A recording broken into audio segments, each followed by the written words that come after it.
Good morning and a very warm welcome to each one of you.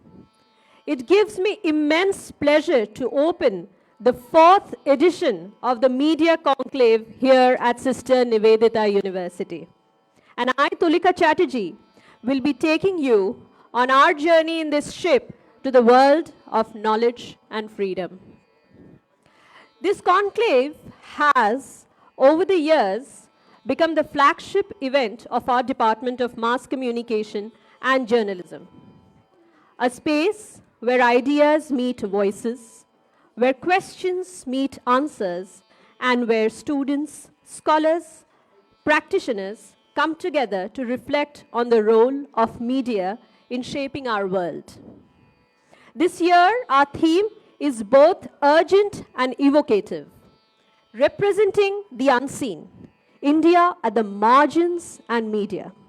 It urges us to turn our gaze towards the silences, the edges, the stories that often slip through the cracks of mainstream narratives. It asks us how we as journalists, filmmakers, communicators, and citizens can bring visibility, dignity, and depth to those lives and landscapes that remain hidden in plain sight. And what makes it even more special is that this is not just a single day of reflection. This is a 3-day conclave, 3 days of conversations, workshops, panels, discussions, and cultural exchanges that promise to open our minds, stir our hearts, and sharpen our understanding of media's role in shaping a more inclusive India. Today, as we begin this journey of conversations, insights, and reflections, let us carry with us the spirit of inquiry, compassion, and courage that defines the very essence of this conclave. Once again, on behalf of this department, I welcome you all to this inspiring day of what I call media beyond the mainstream. We will initiate our event with a cultural performance by Mr. Joydeep Mukherjee, a Sharod player of eminence and a Shongit Natok Academy awardee, working on revival and restoration of rare and extinct instruments. He will present a short recital in Sharod, which has been patented by the Government of India a few months back. He is also an adjunct faculty of JMC department. He will be accompanied by Faculty Performing Arts, Mr. Pinaki Chakraborty. The stage is all yours, sir. We can start the performance.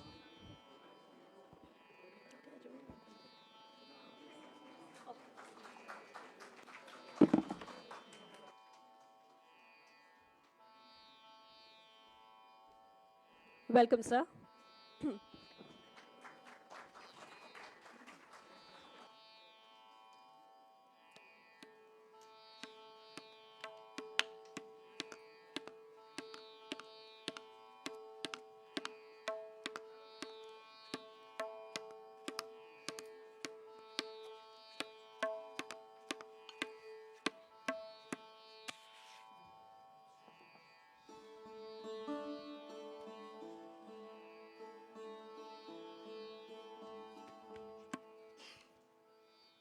Good morning. Before I start, I want to showcase you this particular instrument. It is sarod, a very, very popular instrument nowadays. But this particular model, it is based on the traditional 6 historical models of sarod of the 18th and 19th centuries. So it carries the imprints of 6 traditional models of sarod of Murad Ali Khan in 1840s, Abdullah Khan from 1860s, Muhammad Amir Khan of 1900, Radhika Mohan Maitra of 1930s, 40s, 50s, 60s, and Padma Bhushan Pandit Buddhadev Dasgupta of 1970s. So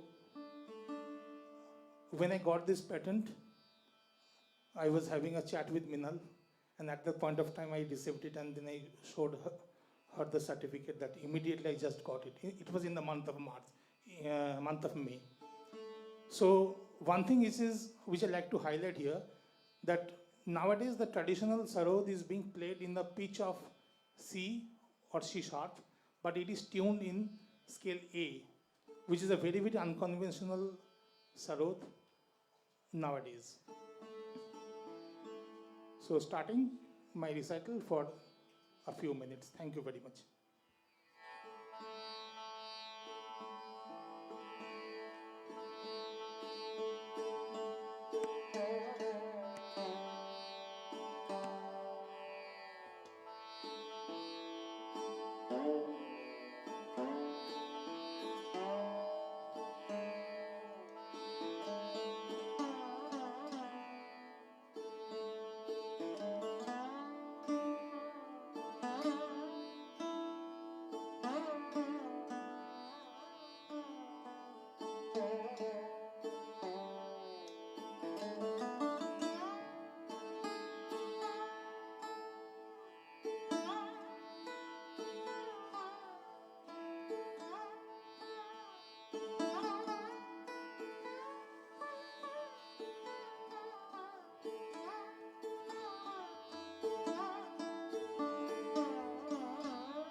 Thank you very much. Hello. What a beautiful, beautiful, mesmerizing performance, sir. Beautiful. Classic how music can elevate any experience. How many hours of practice was it? This particular composition was being practiced by 5 years. 5 years. Can I And please have a round of applause for this? 5 years of this is a absolute. composition which was made by my Guruji, and he has given to me, and it was 5 hours to present it for 5 minutes. Beautiful. And, Beautiful. And average of 6 to 7 hours of practice a day, apart from the concerts. I think the same is applicable for Pinaki also. Yes. Yes. The Jugalbandi was seen in the eyes. You had the connect. Beautiful. Thank you so much for elevating our experience and taking us to a level where we know that we are indeed in a special occasion and an auspicious one. We are waiting for Devi Pokko to also begin. So we are officially stepping into that occasion right now. Thank you so much, sir. Thank you. Now, moving ahead, we are privileged to be guided by Professor Dr. Shonku Bose, the Vice Chancellor of Sister Nivedita University, an academician of great repute and a leader with a forward-looking vision. Dr. Bose has been instrumental in shaping the university's journey of growth and excellence. His commitment to fostering innovation, interdisciplinary learning, and global standards in education has set the tone for SNU's dynamic academic environment. With his encouragement, the Department of Mass Communication and Journalism has been able to pursue bold ideas, nurture creativity, and create platforms like the Media Conclave, which reflect both intellectual rigor and social responsibility. Sir, I would like to invite you on stage so that you can share a few kind words with us. Thank you, sir.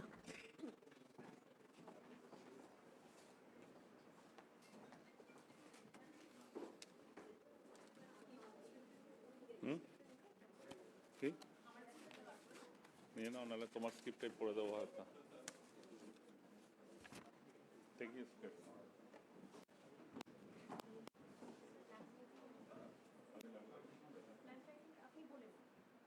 Is the land lighting fast?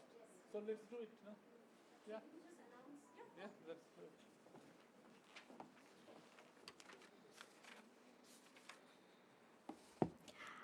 As we begin this auspicious occasion, it is time to uphold a tradition that signifies wisdom, knowledge, and the triumph of light over darkness. The lighting of the ceremonial lamp marks the formal inauguration of the fourth Media Conclave. I would now like to invite our esteemed dignitaries to kindly come forward and join in lighting the lamp of knowledge and inspiration, symbolizing the spirit with which the conclave has been envisioned.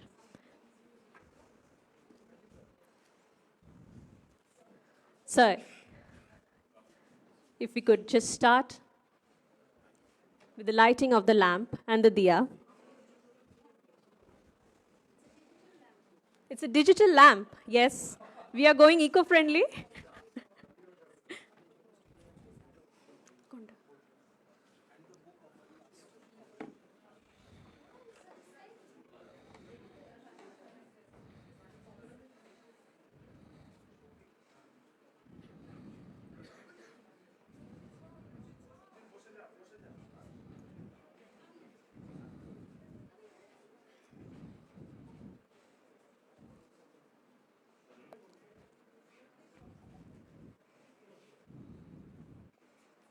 As we light the lamp,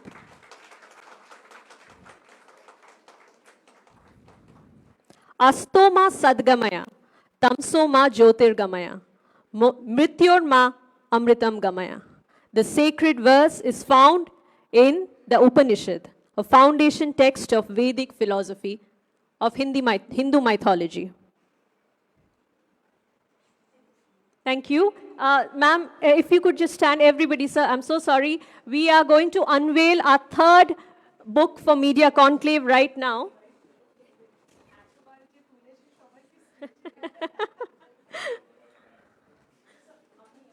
It is our pride to announce that we are unveiling our third book for Media Conclave. If we could please have a round of applause for all the hard work which goes around for making this happen. The scholars, the teachers, the students, the guides, everybody, the judges. And Meenal ma'am, with your motivation, we've been able to achieve what we find we've already found it as dream.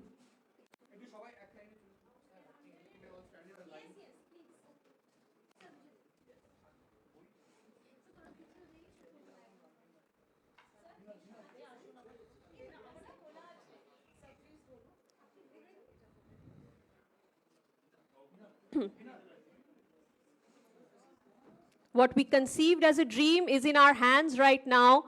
3 consecutive years of sheer hard work and dedication. Round of applause, everyone. Where is the energy? This is our hard work. Department of Mass Communication and Journalism.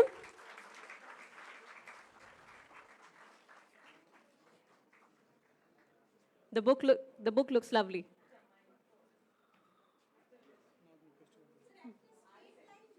Huh. One straight line would be very nice for everybody to take a professional picture.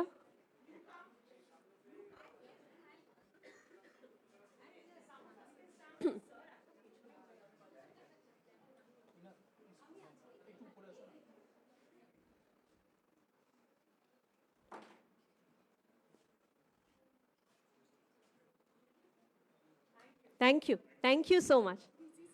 VC sir, we are waiting for your kind words and guidance.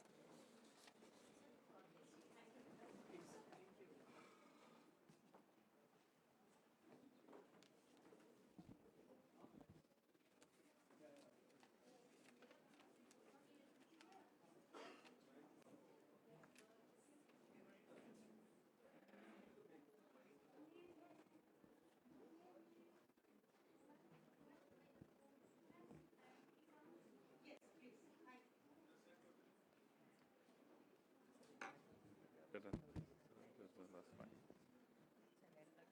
No, that's okay. No worries. So can we? Good morning, students. This is just the beginning of the morning, so you have to reciprocate the good morning. Okay. So good morning, and my distinguished guest, esteemed colleague, students, friends, other faculty members. It is both an honor and responsibility to stand before you today at the fourth foundation of Media Conclave. And thanks to the organizer, especially, I have a special corner for Minal, because I've been in the organization for the last 5.5 years. Whatever she does with passion, and when the passion is there, it shows that has to be good. So that's once again, Minal, thanks, and keep the SNU, take it to the next height. Okay. So when I look at this gathering of sharp young mind, second row onwards, okay, so you are the future.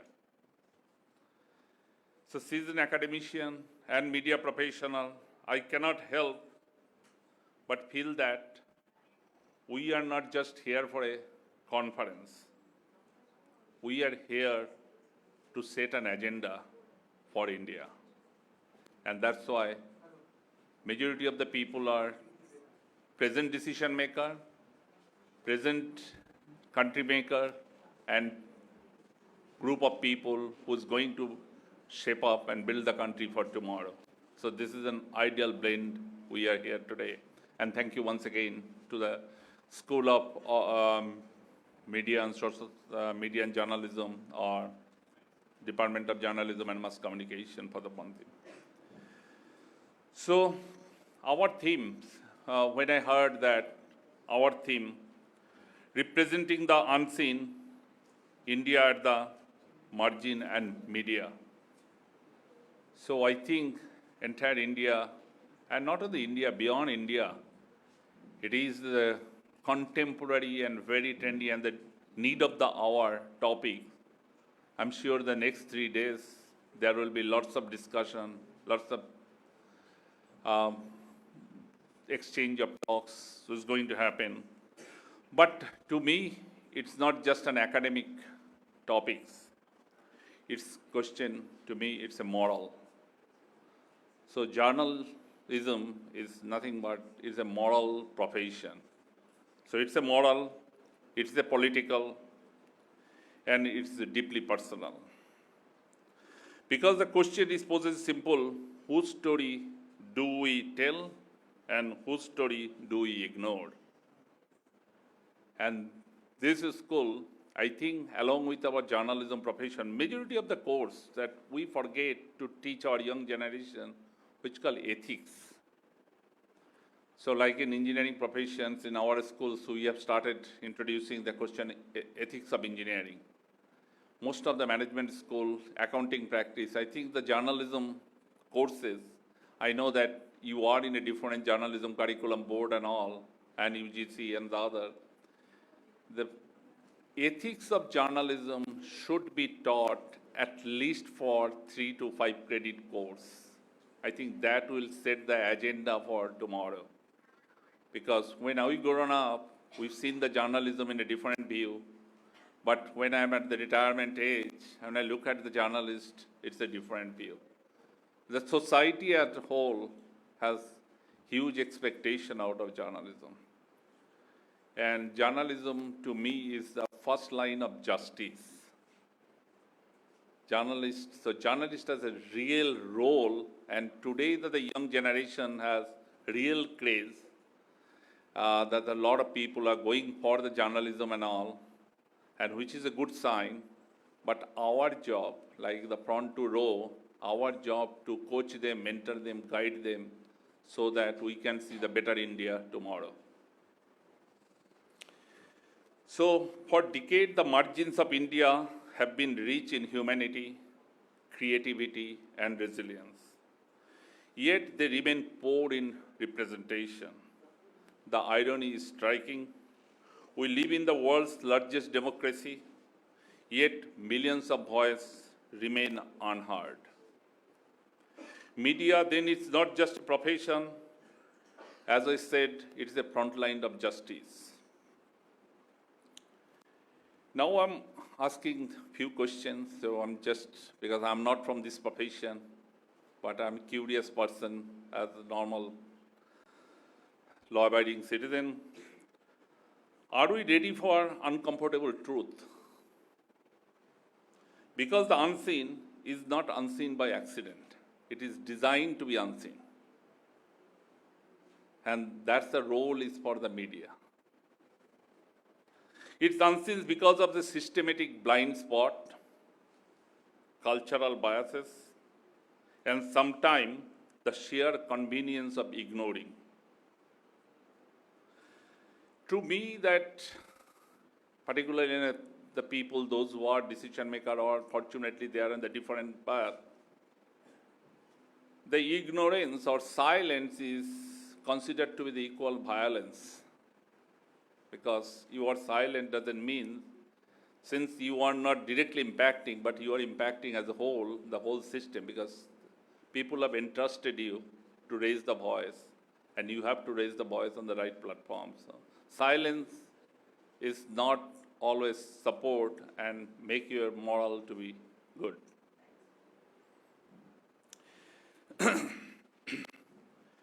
True representation will require courage. The courage, today's media business is everything is a TRP. Started from the traditional media to the digital media, how many likes, and that likes is monetized into money. Just think about that. Every opinion is getting purchased. So, the change this algorithm that favor clicks over consents, and to remind the society that silence too is form of violence. So to the students, Media is no longer about reporting the world as it is. It is about reimagining the world as it should be. It's not what incidents happen and you just reproduce back, but the media has beyond that. It's a role how the world it should be. You are the bridge between mainstream and the margins. And remember, history has shown us from Gandhi's young India to today's digital India, when voices unite, margins become mainstream. So we have a long history. We are marginal, but margin become mainstream. That's why we are sitting in an independent free country. So students, you have significant role to play. Just not 4 years, get the degree of media and mass communication, but your role is beyond that. And you have to take the profession with ethics, moral, and courage to ask the right question at the right forum, put the right truth, because you have an extra ability to write, which many of us do not have. At Sister Nivedita University, named after one of the greatest champions of Indian social transformation, we believe education and media must have the same purpose: to include, to empower, and to ignite change. Over the next few days or few years, as you exchange ideas, let us not just critique the media we have, but design the media we need. We know that we can critique all over the life, but let's make a design and what we need. And this is the time has come. That's why this is such a trendy and a contemporary topic that we will be discussing for the next 3 days.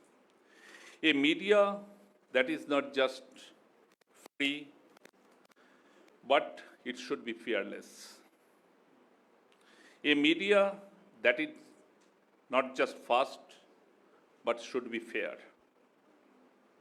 A media that not just chase the headlines, but challenges lives.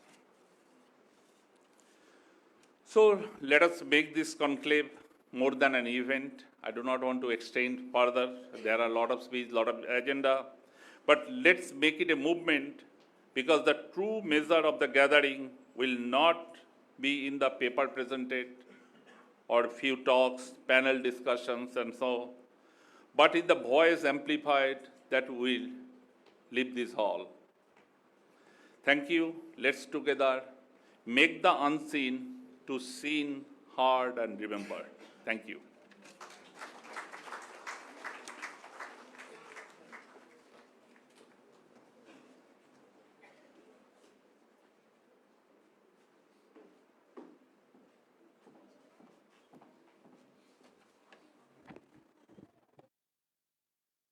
Hello. Thank you, sir. That was rather inspiring.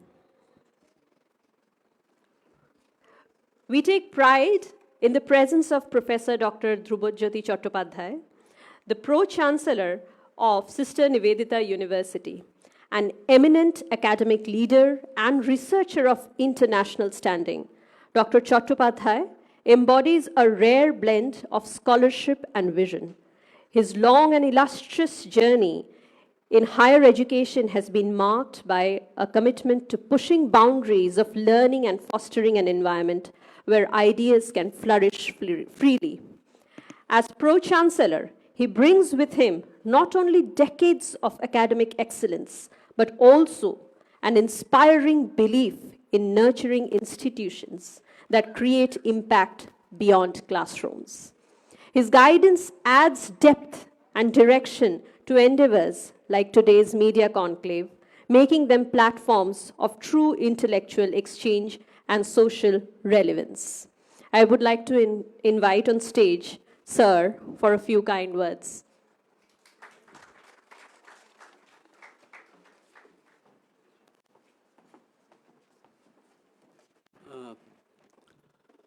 A very good morning to everybody present over here, the participants, the dignitaries, and all the faculty members of the different departments of Sister Nivedita University.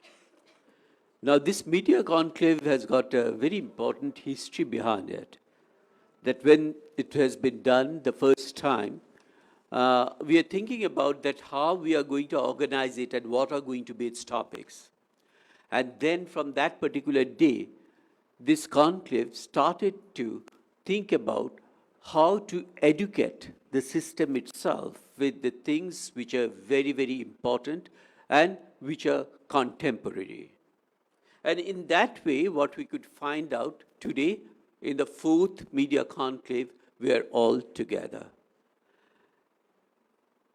And if you look at the success of any particular conclave, it is actually how the people are reacting about it and participating into it. And we could find that in this fourth conclave, we have more than 180 papers, and we have to bring it down to 100 papers, so which shows the interest among the media community that how important they feel for this particular conclave. Now, this year, as you could see, the theme of this conclave has very nicely been presented by our Honorable Vice Chancellor, is representing the unseen India at the margins and media. Now, if you look at the Indian media, it has grown into one of the largest ecosystems globally, spanning newspapers, television, and digital platforms. However, if we think about the ownership still remains concentrated into the elite, urban, upper caste hands, shaping editorial agendas and the very definition of what courses as news. Now, if we following the Perry Baudely's analysis of fields of power, news production in India reflects the habitus of dominant groups.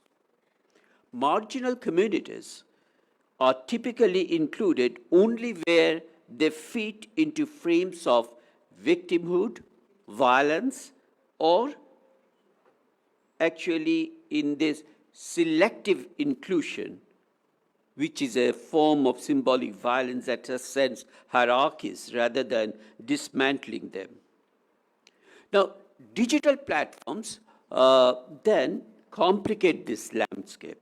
They offer marginalized groups tools to bypass traditional gatekeepers, initiatives, and we could find that there are a number of initiatives at that time came out, like the Khabar Lahariya, a rural women-led news collective, which demonstrate how media produced from the margins can disrupt dominant narratives. Now, yet these spaces are not asymmetric, and algorithm themes, online hate campaigns, and unequal access to digital infrastructure replicate the old hierarchies in new forms. The central challenge lies in reimagining the media as a democratic commons rather than an elite echo chamber. Only then can India's margins move from being objects to coverage to subjects of discourse, reshaping the nation's democratic imagination itself. And with this, when we look at this particular conclave, where there are so many participants over here, the presence of the dignitaries, like we have Dr. Mamtarani Agarwal. Madam, your presence itself signifies a lot. She is the Additional Secretary of the Association of Indian Universities. We have with us Professor K.G. Suresh, who is the Director of the Indian Habitat Center, and which is actually very important. Thank you, sir, for coming over here and joining us. Mr. Rishiraj Singh, the Dean, the retired Indian Police Service, IPS officer. Professor Durgesh Tripathi, the Dean, School of Mass Communication. And also, we have with us a very interesting participant. I just interacted with her, Nindita Mishra, who actually from the year 2010 started to think about the cyber security. Nowadays, we're talking about cyber security, but from that period of time, she's talking about cyber security. And also, we could find out that Sabina, who is present over here, who is for a long time associated with different activities where I am also associated with the higher education system itself. And thank you, Shavina, for coming over here. And we also have all the important administrative head of the offices. But the thing which is important today is how we are looking at this conclave, what we are going to take out as a message from this conclave. And there lies the importance of Minal and her team's group, the whole group of Minal, that how you are going to get the message to the communities who are present over here and also percolate it to the media circle as a whole. And I wish you great success for this. And I really want that we are very proud of this particular department, which is organizing for a number of years this particular conclave. Thank you very much. Namaskar.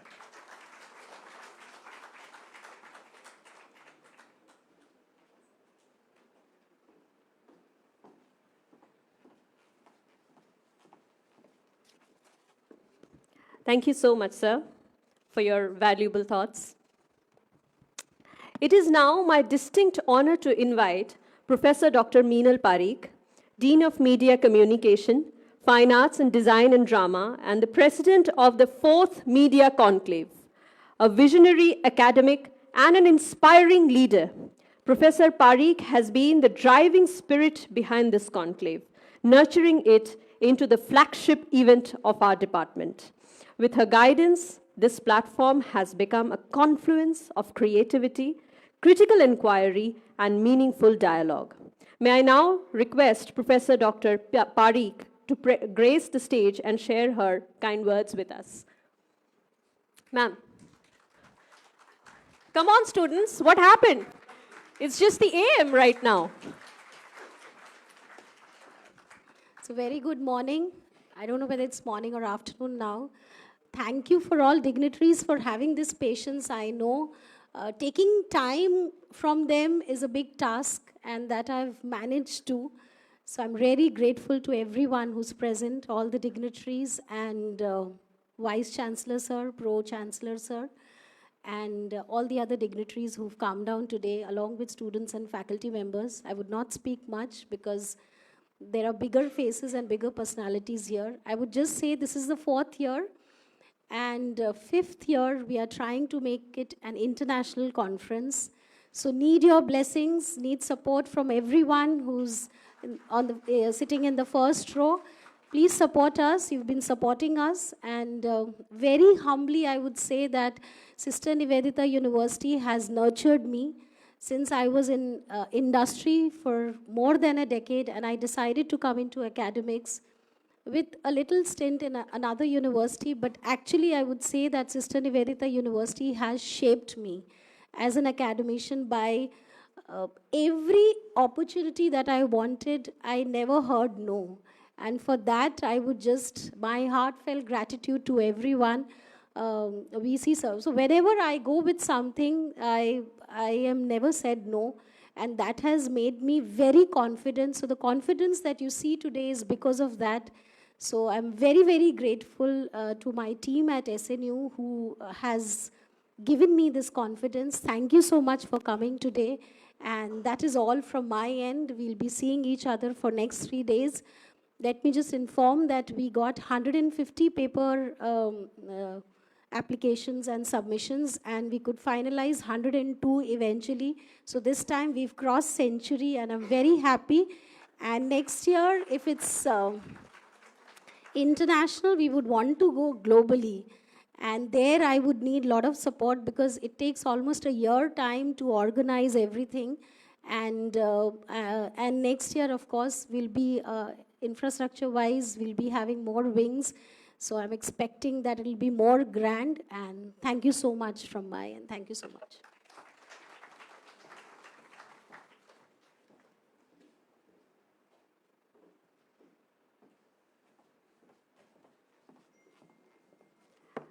Thank you so much, ma'am.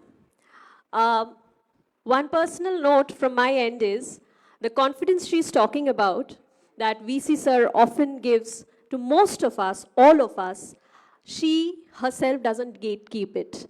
She empowers everybody. Right now, everybody, students, teachers, everybody who is sitting here, she doesn't gatekeep anything. She tries to empower the entire institution, and that's why for VC sir and for Meenal ma'am and for everybody in the management, we are able to bring up this entire 4th edition of Media Conclave. Can I have a round of applause for us, please? Thank you. Thank you. Moving forward, I now have the pleasure of inviting to the stage Mr. Orindam Basu, the convener of the 4th Media Conclave. His tireless efforts and meticulous planning have been the backbone of this event, ensuring that every detail reflects the spirit and vision of this conclave. May I request Mr. Basu to come forward and lead us into the official inauguration of this year's conclave, please. Thank you. The backbone is here.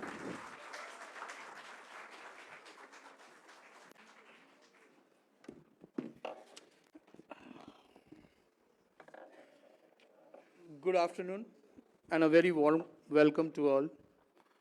On behalf of the Department of Journalism and Mass Communication, it gives me immense pleasure to welcome the distinguished dignitaries who are sitting here, the research scholars, the teachers, the academicians, the professionals, and mostly my dear students. This conclave is for you all, and if you can use this conclave to further your career, it would be the real success of the conclave. The theme for this year is representing the unseen, India at the margins and media. Everyone has talked about it. I will not go into the details of the theme. I will just say that there are two kinds of untouchables in India. One that we dare not touch, and the other we refuse to touch. So we are dealing with the ones we refuse to touch. So that sums up the theme of the conference. And this conclave, I'm hopeful will provide space to question, to reflect, and to reimagine. I would like to add a couple of things. This time we have International Association for Media and Communication Research, Gender and Communication Section as our partner, as we do have International Communication Association of our partner. This partnership also reflects the confidence of global bodies in supporting a platform that is steadily growing in stature despite its recent beginnings. And as Minal rightly said, that it is these kind of associations that embolden us to make it international next year. I thank you all for joining today, but before I end, there is a very important work that I need to do. The president, Minal, she's the wind beneath our wings, Without her, we can't do anything. But there is also a team that is working tirelessly for this conclave, and it's not only me. So I would like to request the assistant convener, Shoikat Mujumdar, to please come up on stage. Treasurer, Shovik Shur, publicity committee, Santosh, Kopi Setti, sir, our sponsorship committee, Jhumur, please come. Then the organizing committee, Prerona, please come. Jonaki, please come. Jonaki, please come. Now the tech team, without whom nothing would have been possible. Namashish, please, can you come up on stage? Please, Nama. Udit, Namashish, please come up on stage. Shotyajit, please come up on stage. One minute. And finally, Minal, once again for a group photo. Please, 1 minute. Please. Udit, please. So this is the team that makes the whole thing work.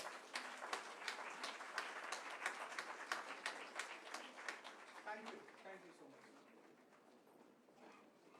With that, I hand it over to Tulika. Tulika, please.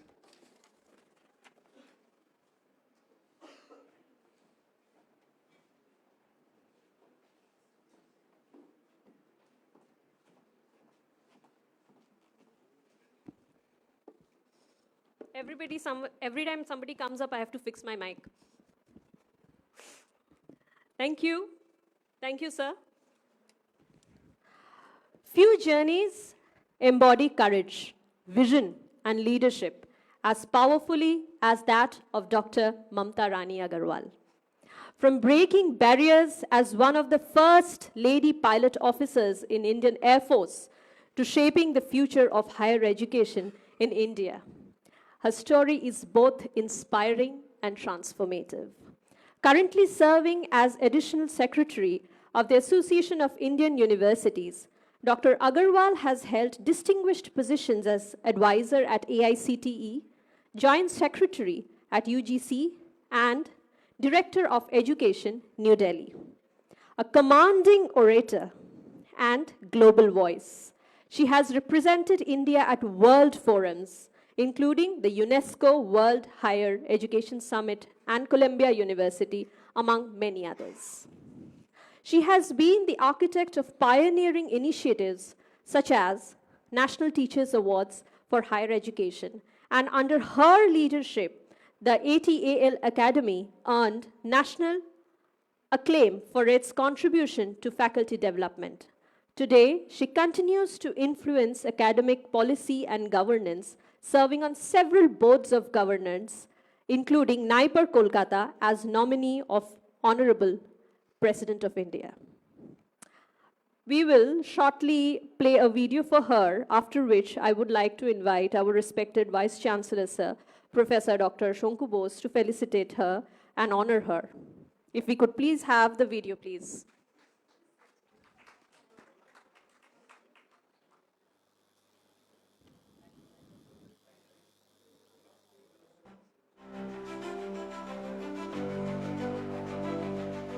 I'm Dr. Mamta Rani Agrawal, Advisor 1 at All India Council for Technical Education. That's a national level apex regulatory body for regulating the technical education in India.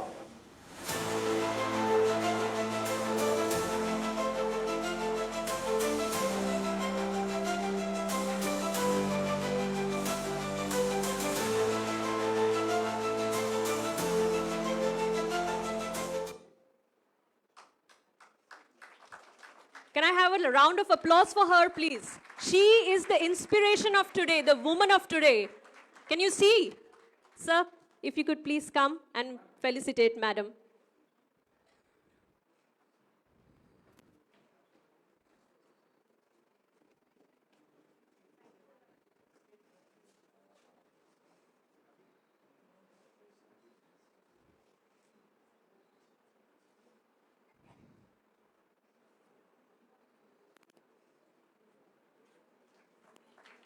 We have the honor, Madam.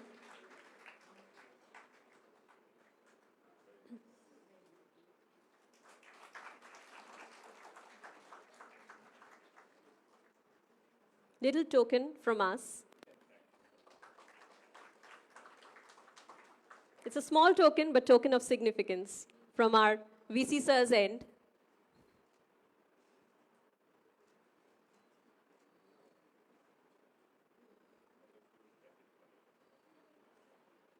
Madam, if you could come and share a few words. Yeah, sure.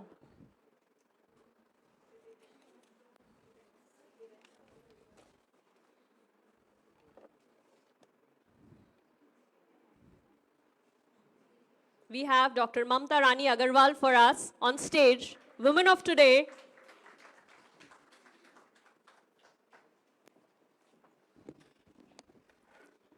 Good morning. भाई जवाब दो बच्चों. Good morning.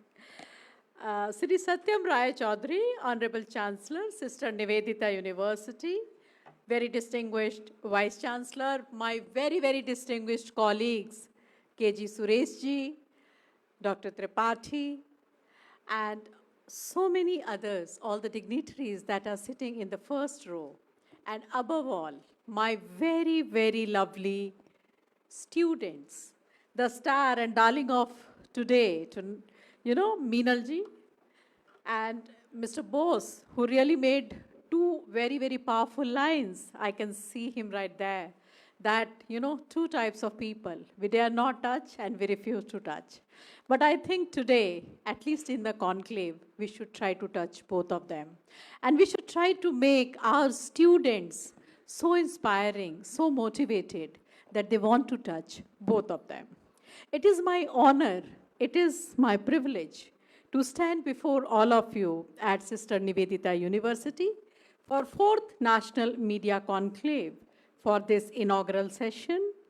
I congratulate the department for curating this important dialogue on a very prominent theme, representing the unseen India at the margins and media. The theme is absolutely significant, but why is it so vital?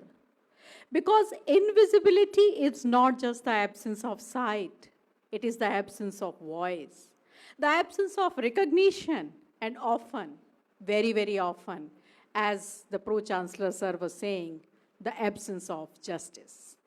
In a fast-moving, image-saturated world, communities struggle.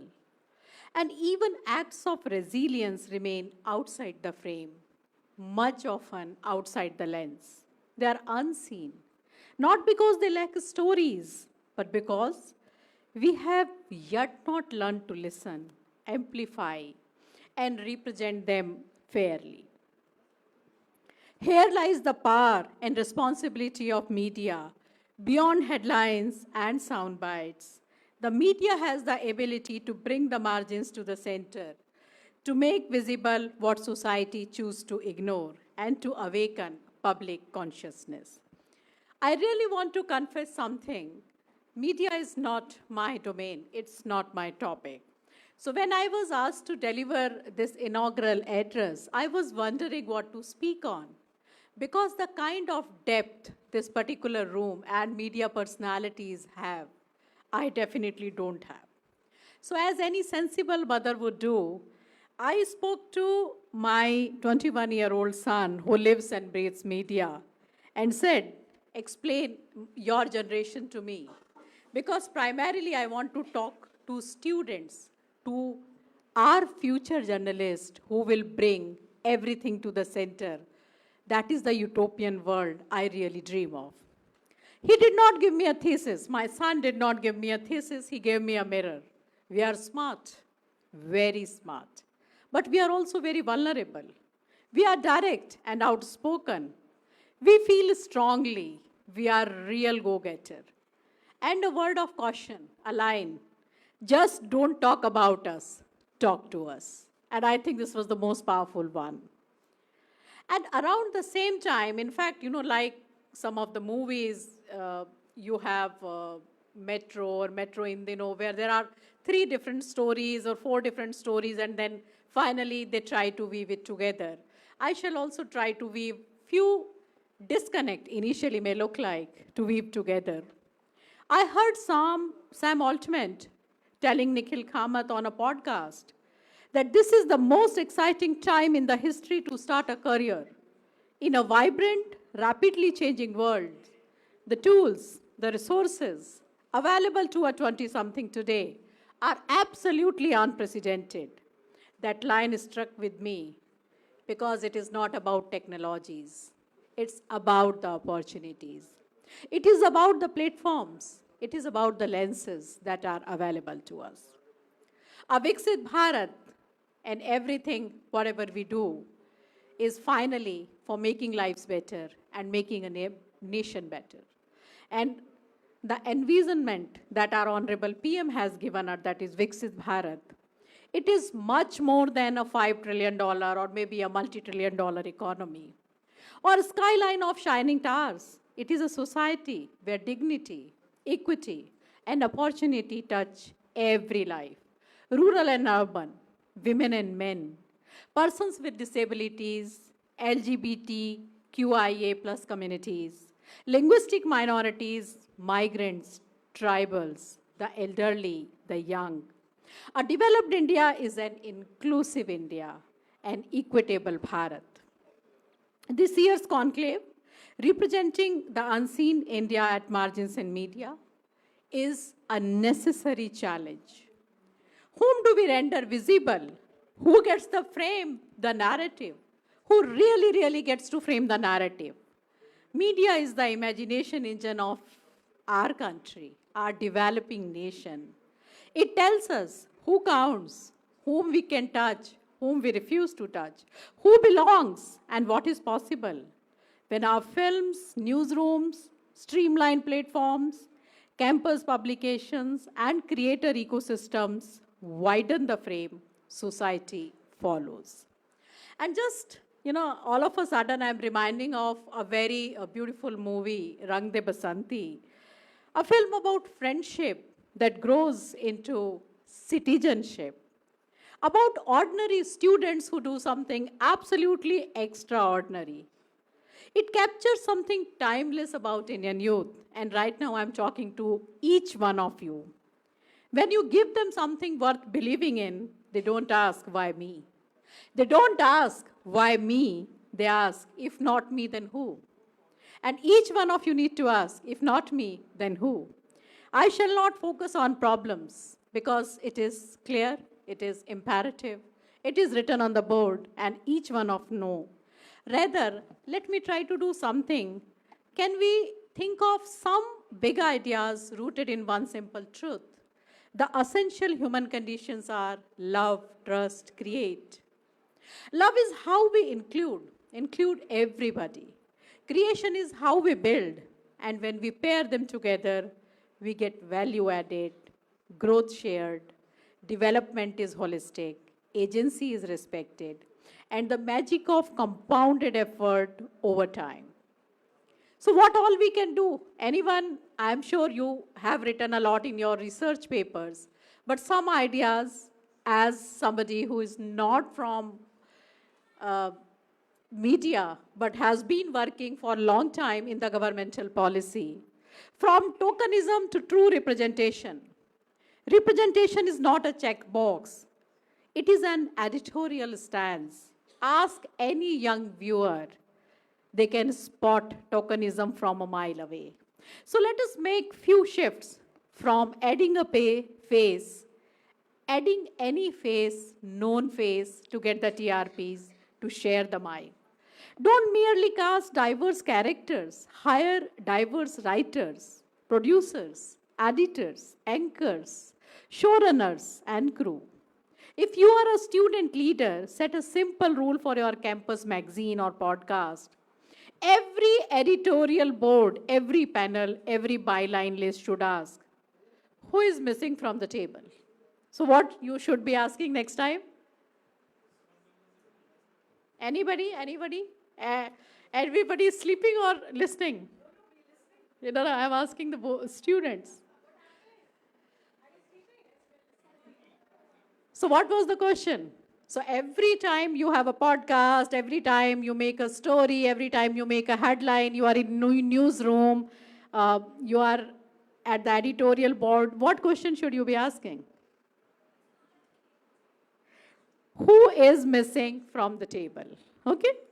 From stereotypes to storylines, we need layered protagonists beyond trauma narratives, characters beyond caricatures, northeastern voices beyond exotic, women beyond strong women cliche, and persons with disabilities beyond inspirational characters. Real people are complex, our story should be. If real people are complex, our story should also be layered and complex, meaningful, touching, thought-provoking, and complex. From language hierarchy to language equality, India thinks, jokes, dreams, prays, and communicates in hundreds of languages, in hundreds of tongues. The more our content honors this polyphony, the wider the door we open to participate and pride. Campus practices you can start tomorrow. And why tomorrow? Even today. Launch a 50-30-20 pledge. Aim for 50% women and gender diverse voices. 30% first generation and economically weaker sections. 20% regional languages, people who speak different dialect. First time contributors in your next season of content. It is not a law. It is a lighthouse. It is not just happening. It is by conscious design. From pity to parity, inclusion is not benevolence. It's not a charity. It is a basic responsibility. Captions, transcripts, audio transcriptions, alt text, sign language, windows, these are not features for some. They are upgrades for all. Each one in the last corner, sitting in the last line. Everyone who is not getting included in the main media. Night shoots, field reporting, travel logistics, build policies that account for gendered safety, caregiving responsibilities and health, pay interns, credit contributors, and share royalties wherever it is due. Believe me, dignity scales when recognition scales. We always feel so much more empowered, so much more dignified when we are recognized for the work that we have done. Remember the disability movement rallying cry, nothing about us without us. So nothing about us without us. Make it is your newsroom, your studio, your editorial board's guiding principle. So nothing about them, if you are trying to talk about them, actually which is without them. From extractive attention to constructive attention. It is media's fundamental responsibility and ethical responsibility to build the right narrative, to construct the right narrative. Just think about it. Any scam, anything going wrong, any flood, any situation, any war, how do we know? How does a common person know? Only and only through the lenses of media. Only through your voices when you speak on mic. Only through your podcast. Only through your storytelling.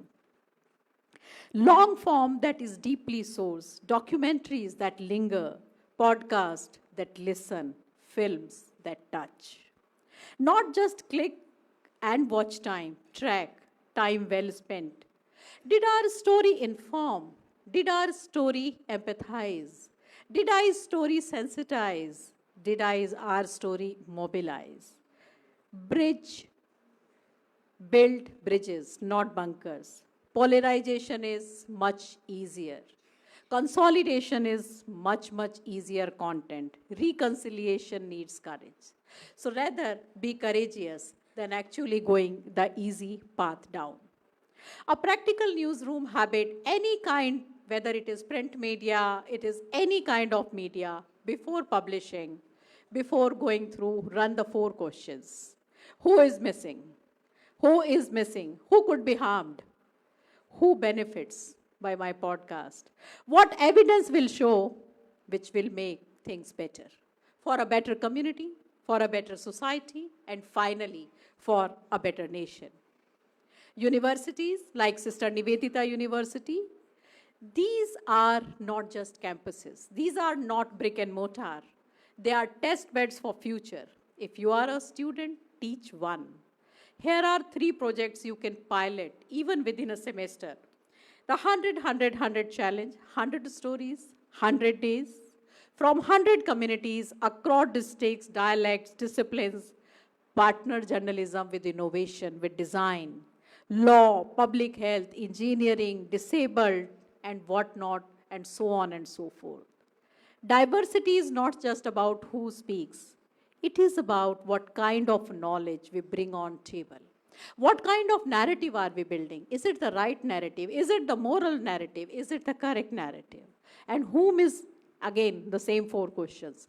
Who is missing? Who could be harmed?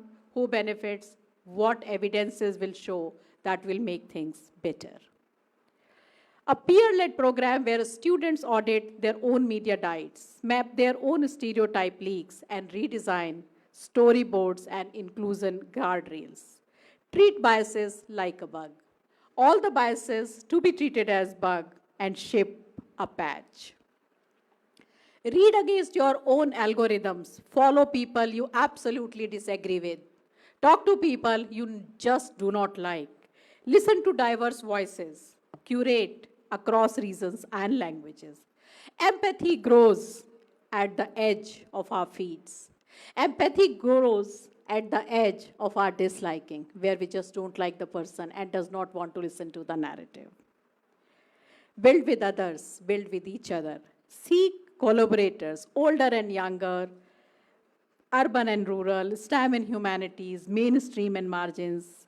Innovation loves absolutely unliking and unlikely moments. The moment we are in, let us return where I began, the three things. The opportunities available to you, and when you are given the opportunity, what you can do. And finally, how all of us sitting in this room and the privileged one as sitting dignitaries on the first row can make a difference. Your generation can shoot, edit, publish, analyze, and mobilize from supercomputer in your pocket. And that supercomputer is your smartphone. This is an electrifying career dawn, but power comes with responsibility. Who said it? Spider-Man. Someone is awake. All right. Use tools to widen the circle, not merely to grow the channel. If we want to build a Viksit Bharat, if we really want a Viksit Bharat, we must build an included Bharat. We must build an absolutely equitable Bharat when cameras are on and when cameras are off, on paper and on policy, on a screen and on streets. And then the question is, why not you? And if not you, then who? So I will end with a refrain that has lifted many of us through doubts. The speaker, Jim Rohn, whose words I have adapted for today, poses a simple challenge. Why not you? You have got the brains. You can make decisions. You can study the plan. You can change the lives.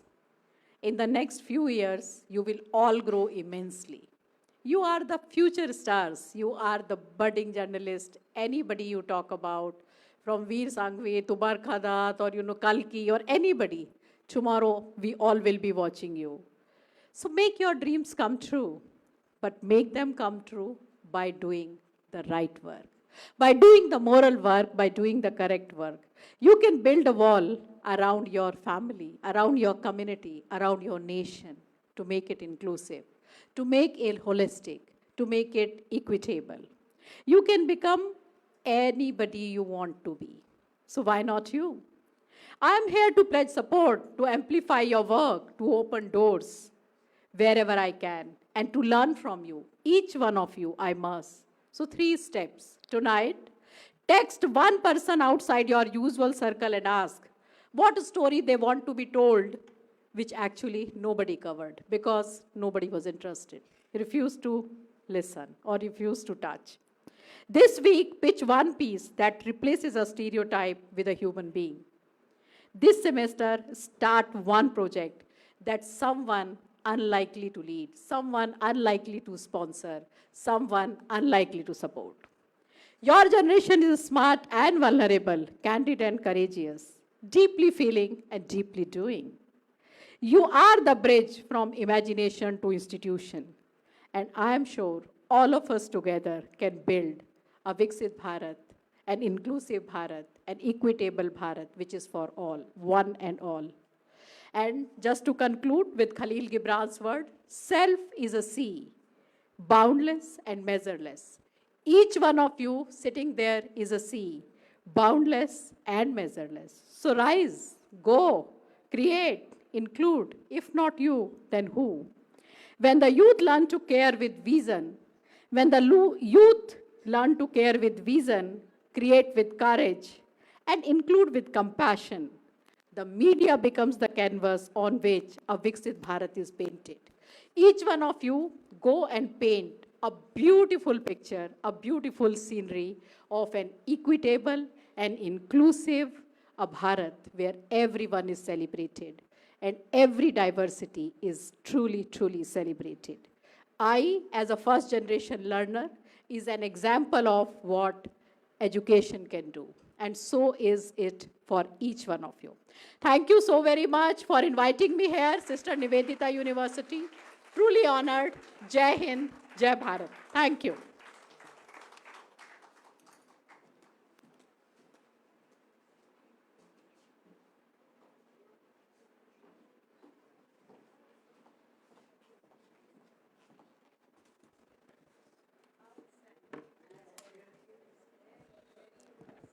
That was a mobilizing speech, ma'am.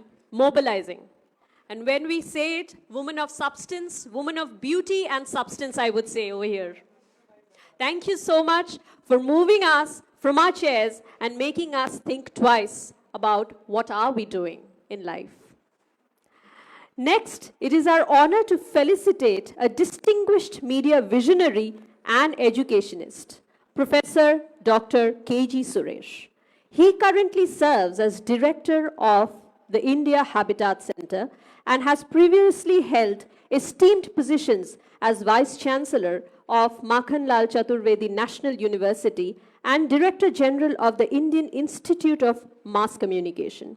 Professor Suresh's remarkable contributions span academia, journalism, and media leadership, shaping generations of media professionals and policy thinkers. His insights and guidance continue to inspire, innovate, and strive us for excellence.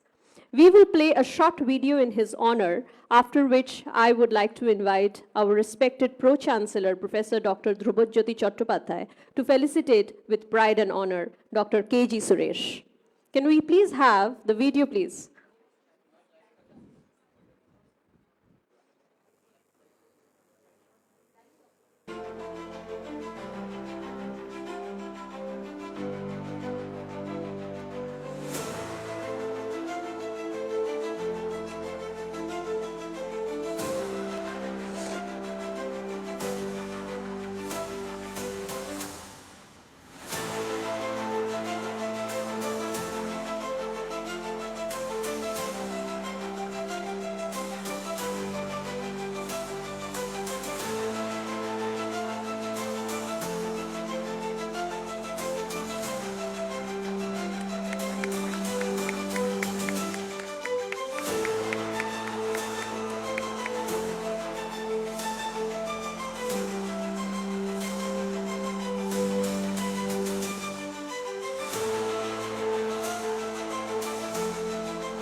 A very, very inspiring video.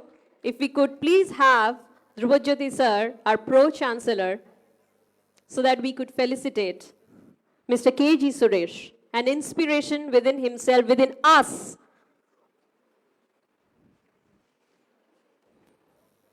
The pioneers of media is sitting within us.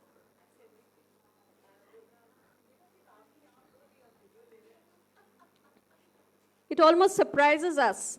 Every person who has made it big is often so humble.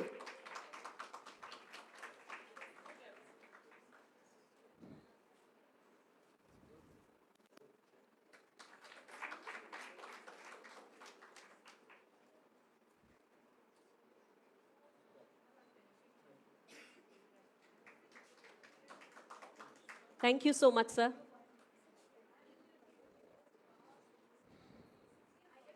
Thank you so much, sir. Sir, if we could please have you on stage. Okay, sure.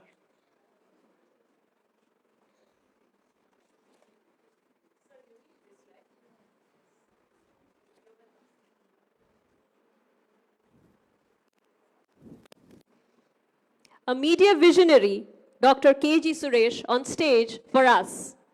Can I have a round of applause, please? Are you sleeping?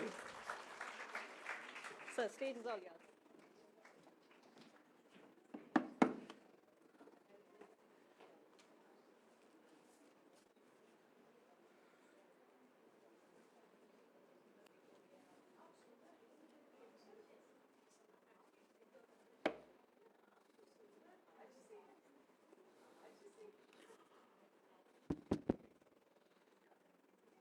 Thank you so much. Respected Pro-Vice Chancellor, Professor Chattopadhyay, the chief guest of the day, Dr. Mamta Rani Agarwal ji, my friend and younger brother, Professor Durgesh Tripathi,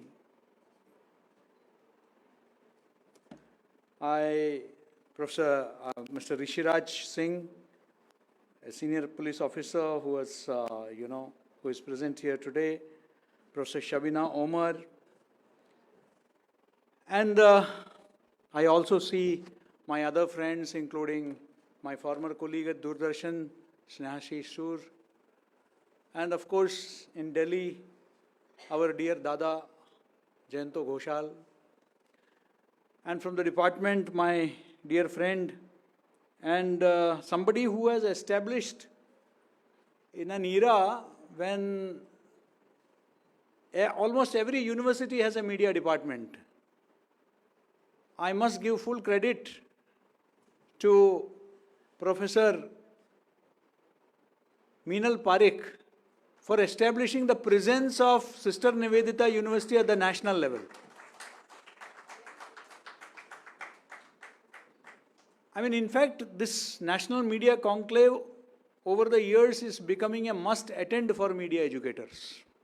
And she is turning it into a kumbh, a mahakumbh of media educators. My congratulations to her and also all her colleagues, particularly Arindam. Almost over 25 years, I contributed a chapter on reporting religion to a book edited by Arindam. Arindam still? And so this is, and always a pleasure. This is my second visit to SNU. And I actually look forward to it. And of course, coming to Kolkata is always a lot of memories. This is my Nanihal. My grandfather was Professor of Fine Arts at Rabindra Bharati University, and my Nanihal was 5 Dwarkanath Tagore Lane, where I used to come almost every summer vacation as a child. So, coming back to Kolkata is, of course, the new Kolkata or the new town where you have put me up doesn't resemble the Kolkata that I remember. I felt that I'm in a different city. Always a pleasure. Now coming in the Indian languages, not in the so-called mainstream, not in the so-called national newspapers. I don't agree with this concept of a national newspaper. They are all local newspapers. A Delhi newspaper, just because it is published from Delhi, doesn't become a national newspaper. Because for them, the waterlogging in Gurugram is more important than the floods in Assam or Bihar. So obviously, you see, it's a local paper.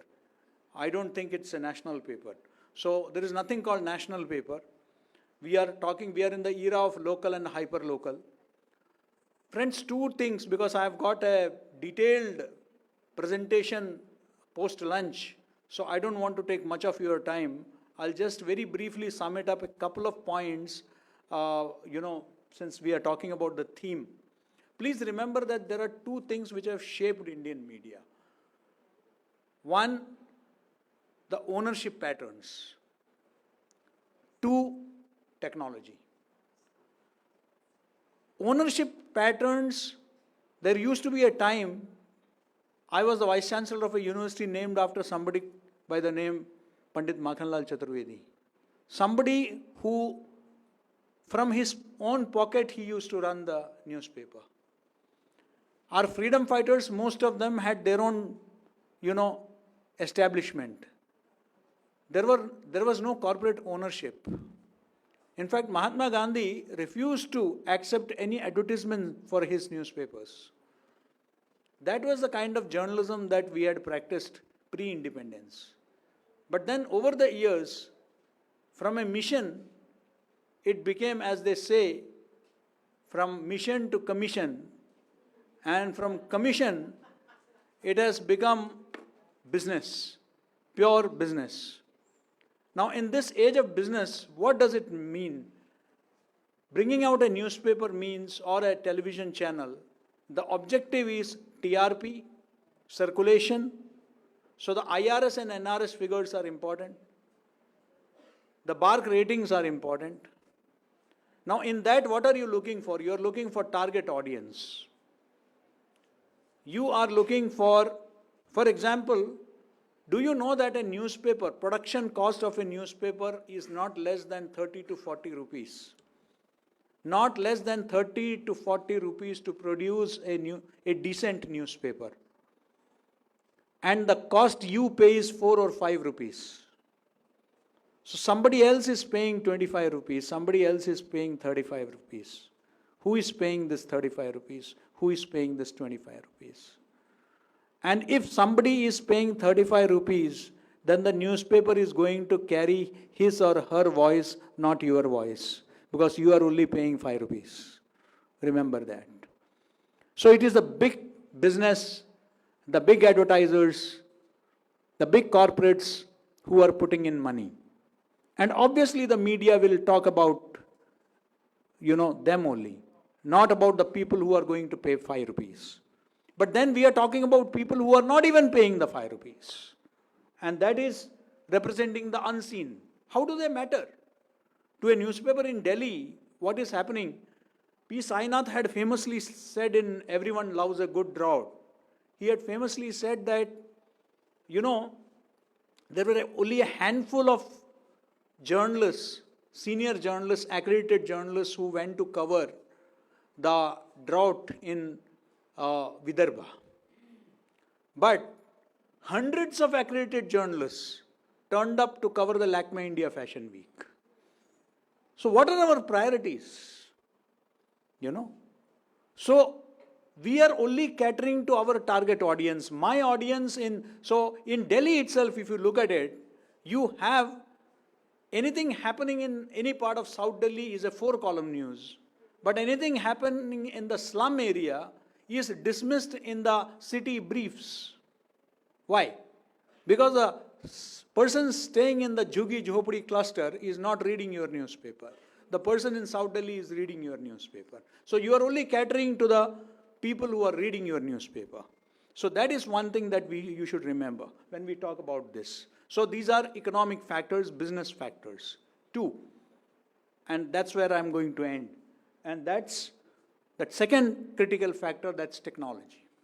Now technology has led to what is called democratization of the media, democratization of content. That is what was expected. That is what could have in the name of citizen journalism, in the name of democratizing content. They have turned it into a circus. Very few digital platforms are there which can be taken seriously. So what is the solution? The solution is in going back to community media. In Australia, there is a very rich culture of community media, community newspapers. We also experimented with community radios. Community radio, we were supposed to, in 2002, as per the policy of the government, we were supposed to set up about 4,000 community radio stations within 20 years. But unfortunately, we have only 400 functional community radio stations. There are some of them, like Radio Mewat and some other radio stations, which are doing a wonderful job. There are exceptions. But other than that, community radios have not come up. Yes, the Honorable Pro VC referred to Khabar Lahariya. There are some, like Nilesh Mishra has his, on the village newspaper that he has started, the rural newspaper that he has started. So there are some platforms which are there. But then we have Shubhranshu Chaudhary, who has that Bluetooth CG Swara net, Chhattisgarh Swara net. So there are some experiments which are happening, but they are few and far between. That's not sufficient to talk about them. So it is important that you as the younger generation should harness the power of social media to tell these stories, representing the unseen, India at the margins and media. That is the only hope. I honestly don't have hope from the so-called mainstream media because their business models are different. And in that, the unseen India, the disadvantaged India, the backward India, which is now called the aspirational India, just does not figure. So the hope is in digital media, and the hope is in the younger generation. I'm confident that, this conference will throw up a lot of deliberations over the next 3 days, in which, some genuine call for action, apart from presentation of papers, which becomes a very routine academic exercise. Some call for action is also, and some actionable decisions are also taken, and the actual stakeholders are also made part of this journey, so that we are able to make a little difference, if not a big difference. Thank you for inviting me, and I look forward to my session. And congratulations, SNU, once again, for making this an event worth attending. Thank you so much.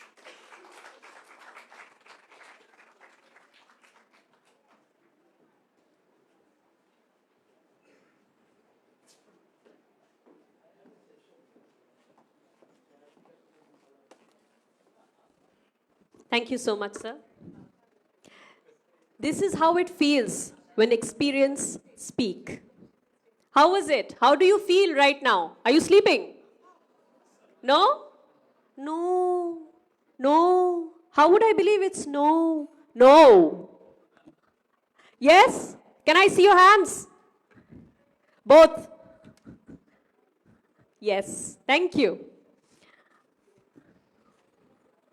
This conclave also partners with Cyber Peace, which highlights the growing importance of digital safety and cyber ethics in media practice.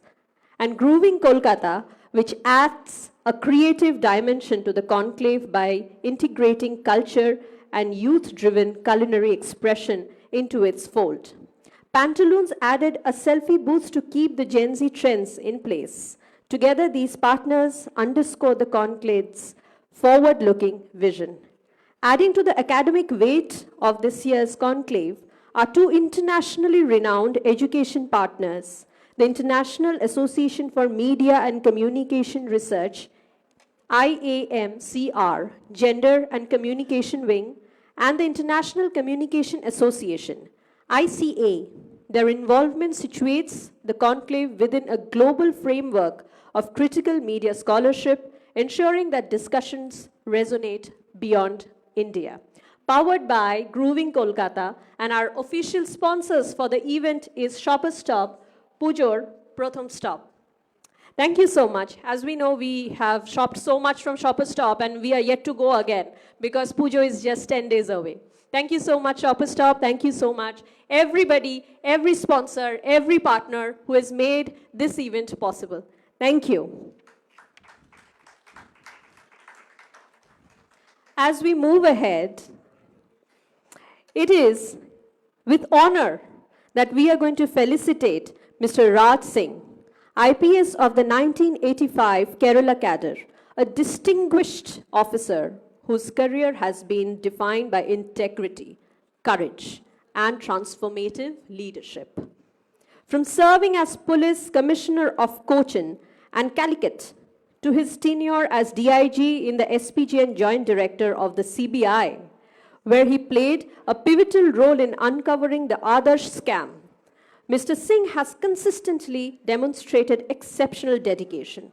His remarkable initiatives as Transport Commissioner of Kerala led to a 30% reduction in traffic accidents, saving countless lives, and he retired as DGP Prisons, having also served as Excise Commissioner. He is a recipient of the Police Medal for Meritorious Service and the Police Medal for Distinguished Service. Ladies and gentlemen, please join me in welcoming Mr. Raj Singh to the stage for the felicitation. We're going to play a short video for you, sir, in honor of you, after which I'm going to invite our Registrar, sir, Mr. Shumanto Basu, for the felicitation. If we can please have the video.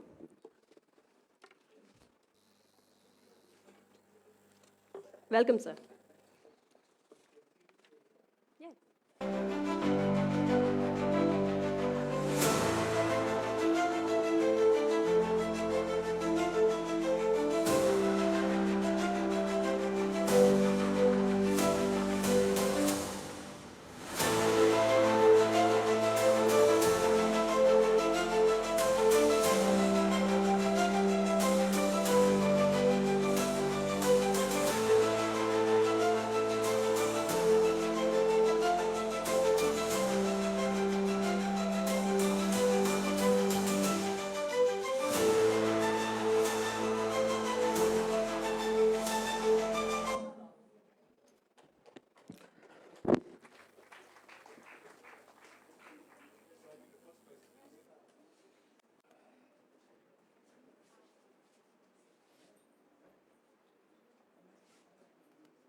Respected dignitaries on the dais and other respected guests in this hall, I am Rishiraj Singh, and 1985 batch, and the batchmate of one very famous personality in Kolkata, that is Surjit Kaur Purkayastho, the ex-DGP of West Bengal. He is my batchmate. I am born and brought up though in Rajasthan, Bikaner, but since last 40 years I have been in Kerala. As Kerala was my allotted cadre, I have now, after the retirement, decided to settle at Trivandrum. My basic work is working against the menace of drugs, which is highly prevalent among the students. For that, I nearly visit a school every day. In the last 6 and 7 years, by doing so, I have visited already 4,500 schools and colleges.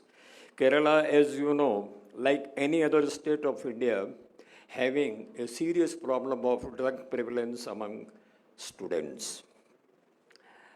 Now, about this is a great event. I will like to speak just for 5 minutes, as also like Mrs. Suresh, I have a session afterwards, lunch.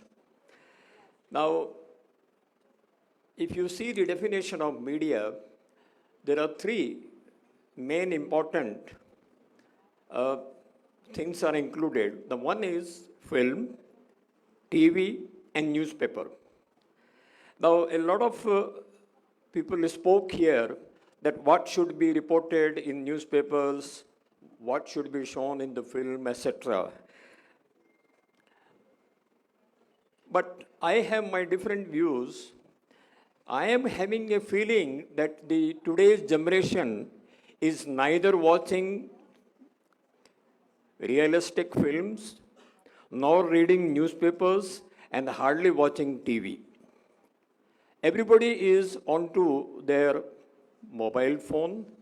Everything is reduced into their phone, whether it is TV watching, news watching, film watching, you name anything. Now, the basic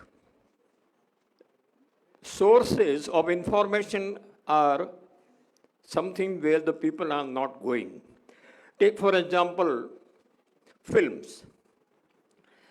The other day I was watching a news.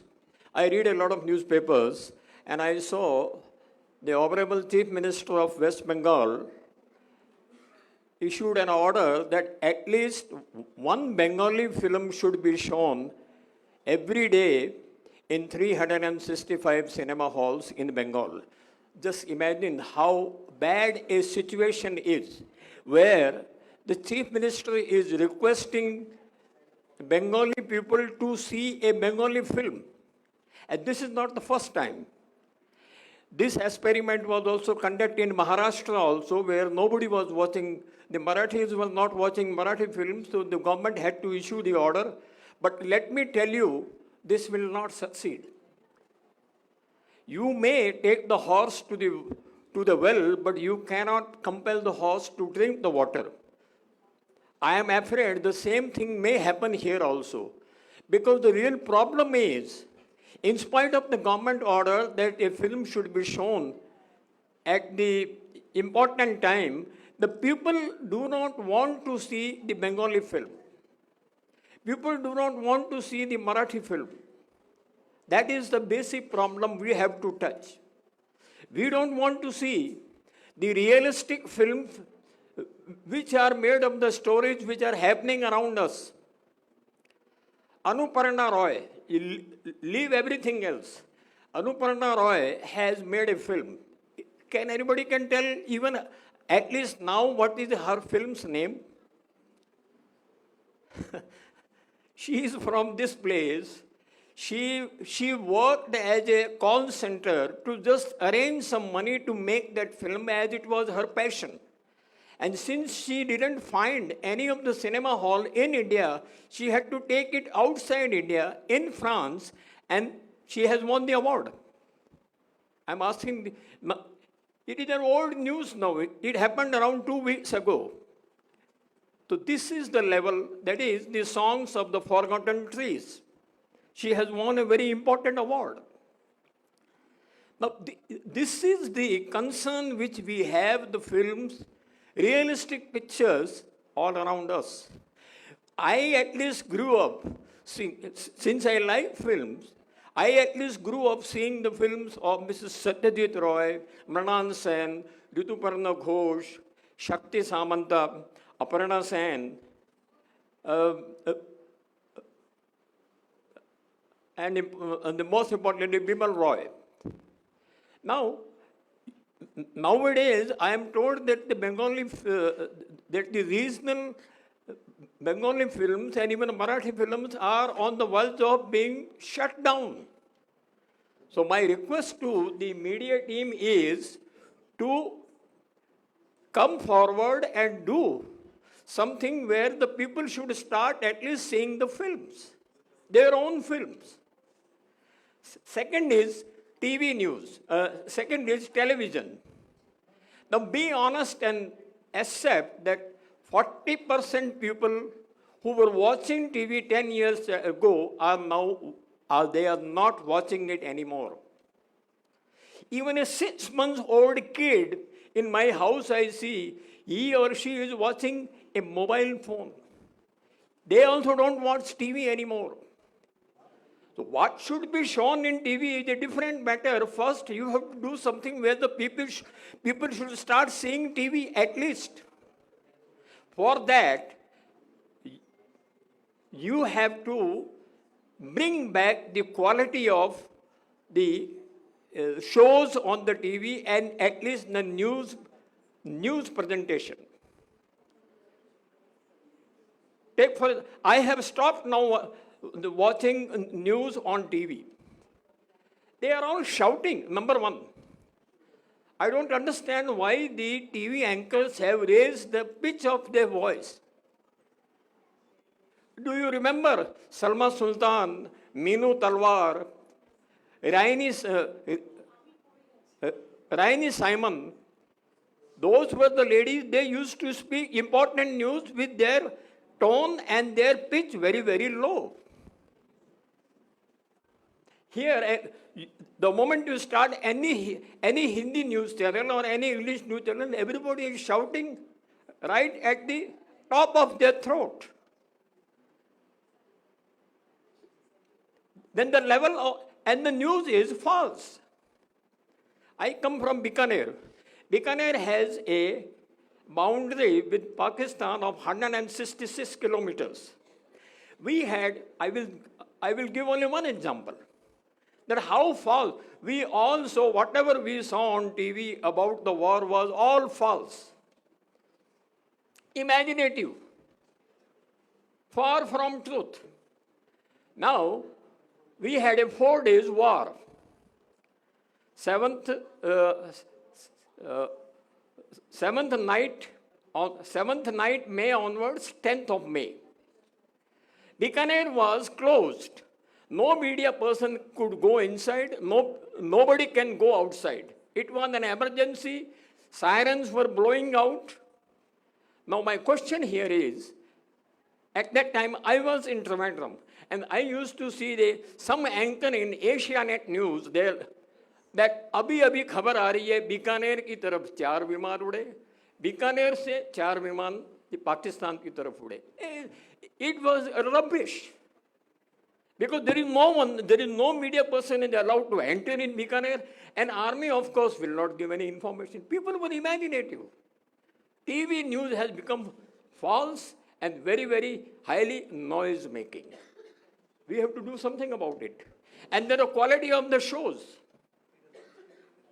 Bharat Ek Khoj, Ramayana, Mahabharata, Bunyad, Hum Log, you see those, even in COVID time, we see, in COVID time, I re-saw all these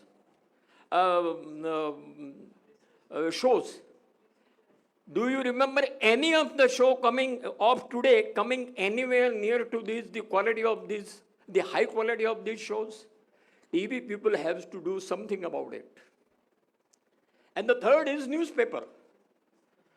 I was just reading that 20% people have reduced the habit of the even going through the newspaper. Honestly, tell me, has anybody read today's newspaper here? Please, honestly. Including the editorial today. I read Times of India. Newspapers are not available. I went to America. In America, newspaper as print has been stopped. I asked at airport. I asked at the bookshop. I asked at the restaurant. I asked in the hotel where I was staying. They say no. If you want to read a newspaper, Americans are very impolite also, let me tell you. So why don't you see your the mobile phone? All the news is available on the phone. We don't print newspaper anymore. The same situation is going to India. Let me tell you. In Kerala, a newspaper, since I am a newspaper person, I get 3 newspapers at my home for the sake of it. I read them. A newspaper which used to be 3 rupees, now it is 9 rupees. And then they say, I talk to a lot of journalists are my friend, they say, sir, it is now the people have stopped newspaper. Half of have been stopped. They are now into digital news printing.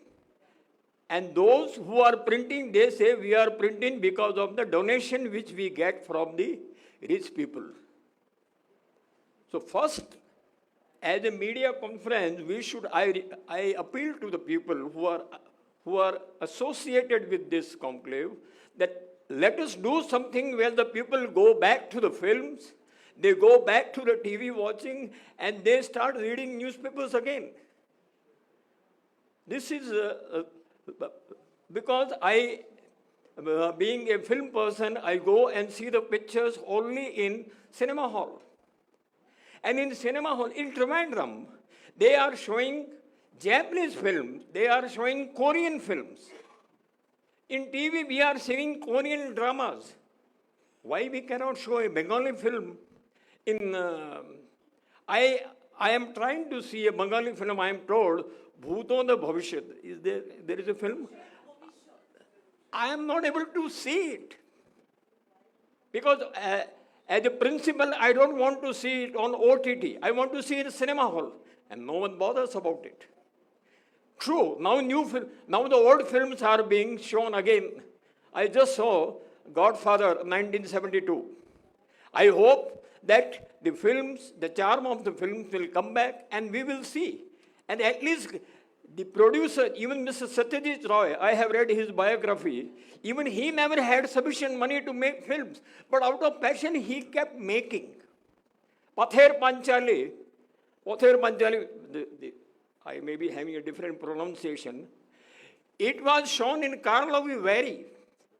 Nobody wanted to see it in India. Adur Gopalkrishnan makes films even now. I know, I live there. No one goes to the films and sees films. Now this, because we do not want to see the realistic pictures, unless we start seeing them, this media, the important aspect of the media, we will be failing in our duties if we could not bring back the spectators to the films, the readers to the newspapers, and people who used to see the TV as a main source of entertainment. We have to do something about it. Thank you very much.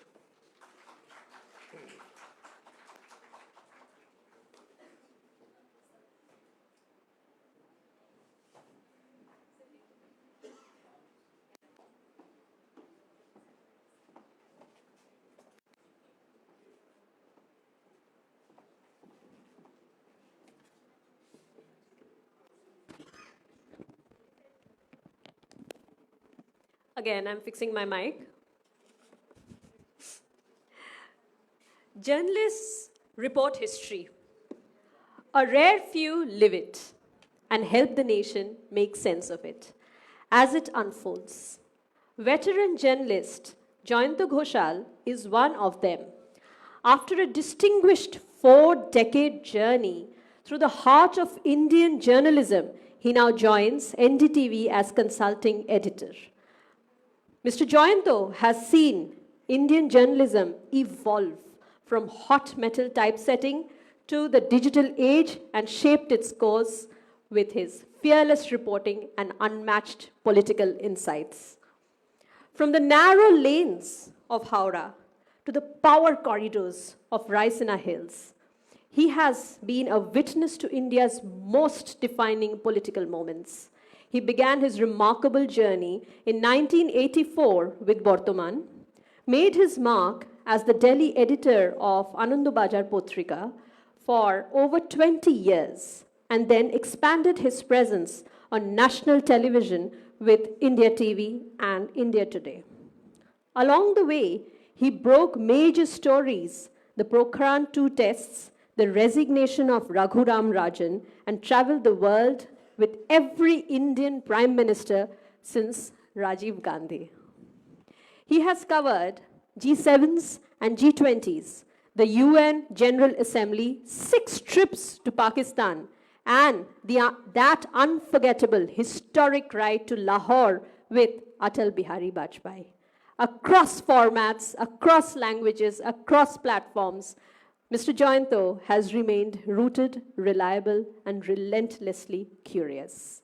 Equally at home in Bengali and English, Mr. Jayanto is also an acclaimed author and a passionate teacher. We all know that, right? He has been teaching us and mentoring us, mentoring young minds in media classrooms. Though Delhi has been his base, Bengal continues to be his emotional homeland, a dual identity that gives his journalism a rare perspective. We will play a short video, after which I would like to invite Professor Dr. Meenal Parikh to felicitate him. If we could please have the video.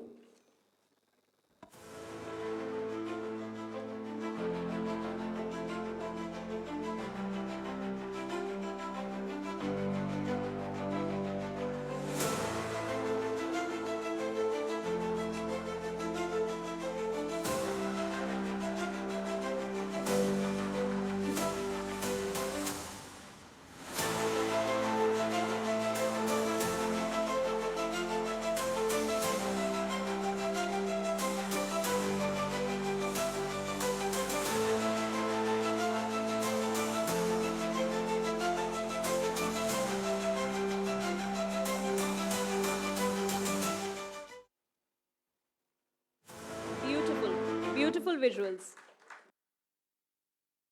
So if we could have you on stage.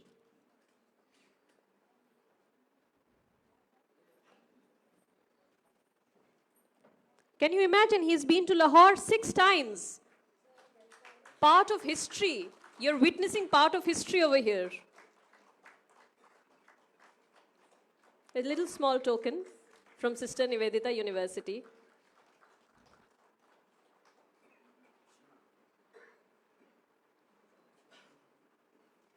Sir, if you could share a few words. Yeah.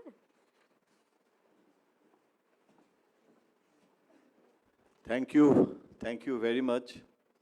I am grateful to SNU and respected august audience, Madam Mamta Rani Agarwal, and my old friend, now renowned pan-Indian person, Mr. KG Suresh, Rishi Rajji, and Madam Sabina Umar, Professor Durgesh Tripathi, and Snehashish. We are contemporary. We joined in this profession on the same day, actually. And Dr. Snehashish Shur, he is President Calcutta Press Club also. And Anindita Mishra, Senior Consultant Cyber Peace. And my beloved students, I will take just few minutes because I think we are now little tired also. And we have to go for lunch and we have to go for the, again, with new energy, new session. Just, I will mention one thing, that our discussion, the subject of discussion, it's a brilliant subject, margins. That means marginal people of this country. And our role of the media to connect with these marginal people, whether we are doing it or not, whether it is possible or not, that we will start the discussion for 3 days. And what KG, my friend, has said, I am completely agree with his premises, his proposition. But if we accept his premises, then the next question, what is the relevance of this 3 days symposium? Because if we cannot address the marginal people for the 2 points he mentioned, that technology and the main thing is the media business, the ownership, then we the journalists also alienated from this system. And if it is a more corporatized, then how we will communicate to the marginal people? And you can tell us that there is no necessity to communicate the marginal people, because this Lakme, what KG said, this is more favorite destination than to the, for the, we are not the missionaries for the welfare state. So that welfareism and the market consumerist journalism is a dichotomy. It's very difficult to mix up. I think cultural diffusion is taking place. And the popular mistake we are doing, that we are thinking media means that print media, electronic media, digital media. Now, media is everything. Media is a social media is media. Even citizen media. I have found one grocery owner is covering election and giving in the YouTube channels, and there is no fact check team for that citizen journalism, and lot of distorted fake news also, especially in the election time. So I don't know, it's anarchy. Now the only question is that what we will do now, our responsibility of the media to connect the margins. Even in the movies, when we are showing famine, so-called art movie. Now art movie is not art film is not a very relevant term. Once upon a time in our student days, it was a two divided by art film and the commercial film. But now it's a good film, bad film. But you know, when we are making a movie on famine or the poor people or the margins, like Ritik Ghatak, Mrinal Sen, Satyajit Ray also did, but that Cannes Festival is giving award to these movies, but the characters of the movie, the margins, are not watching the movie. And the middle class, upper middle class, and after 91, the expansion of middle class, 30 crore, 40 crore, and those middle class are also not margins. So who is margin? That is also another question. And it's a very relative term. So, lot of layers and confusions are there. I hope in this 3 days dialogue, we may reach to some sort of conclusion, some sort of middle path, so that we can fix up our do's and don'ts for the students, and we all may be benefited out of this conversation. That's it. Thank you very much.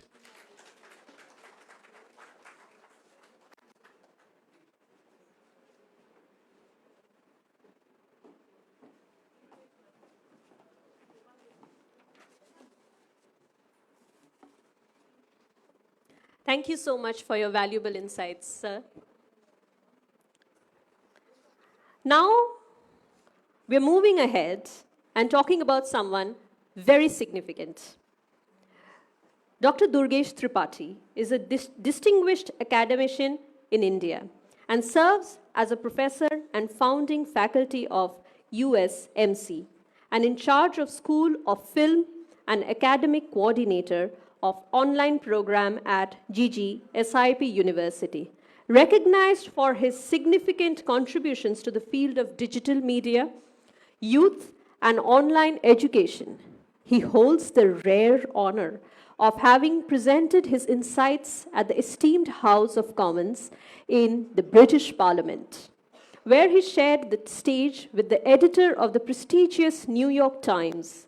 His commitment to the democratization of higher education is evident in his advocacy for open educational resources, OERs, and massive open online courses, MOOC. I'm going to invite Professor Arindam Basu to felicitate Professor Dr. Durgesh Tripathi after the video. Can I please have the video so that we can start the felicitation?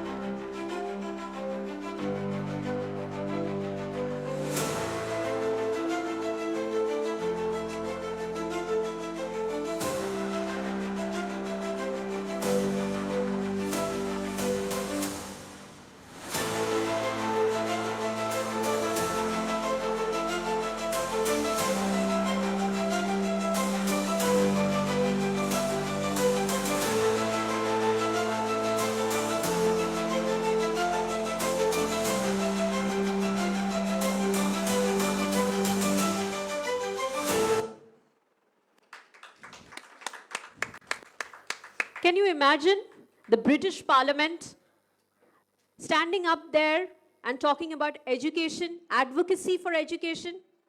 That is impeccable. Can we have a round of applause for him, please?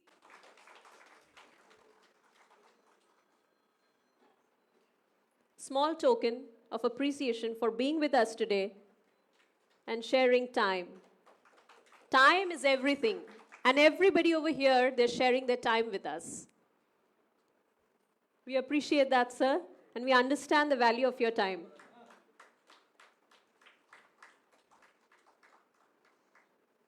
Sir, if you could please share some words.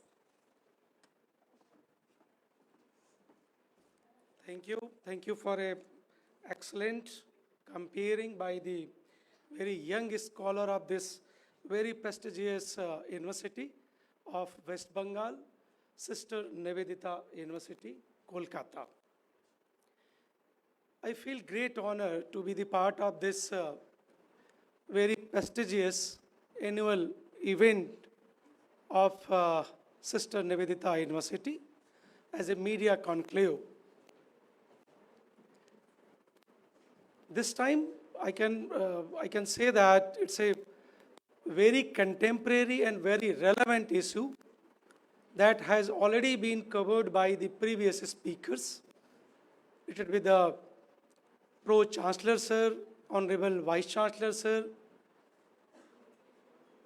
Institution Builder, Professor K.G. Suresh Sir, Women Education Leader of our country, Dr. Mamta Rani ji, one of the best and prominent IPS officer, Mr. Risiraj Singh ji, Jayant Ghoshal Dada, and we can see that Sneha Sis Sur Dada, Professor Sabina Madam, and many more that we have already gone through and received many of the important observations that has already been made by the eminent speakers of this very prestigious media conclave of your university. As we have already gone through some of the key words related with the media conclave, like fear or a fearless, pre-independence and selective, opinion forming, ownership pattern, khabar lahariya, and many more hashtag. And I feel fortunate to say that I am the guide, research supervisor of one of the PhD thesis. The topic is more related with this theme of this media conclave, is related with the opinion forming or political capital. And again, one of my PhD thesis, guided by me, is related with the Khabar Lahariya. So that I can say that I am very keen to observe and to understand the observations made by the eminent speakers of this conference. As per my understanding and observation on this particular or a pertinent issue, we have to understand in a three type or a three idea of this very contemporary topic. First of all, I would like to say and to throw some light on the journalism. Role of journalist in our country is related with the pre-independence era, where journalism was a mission.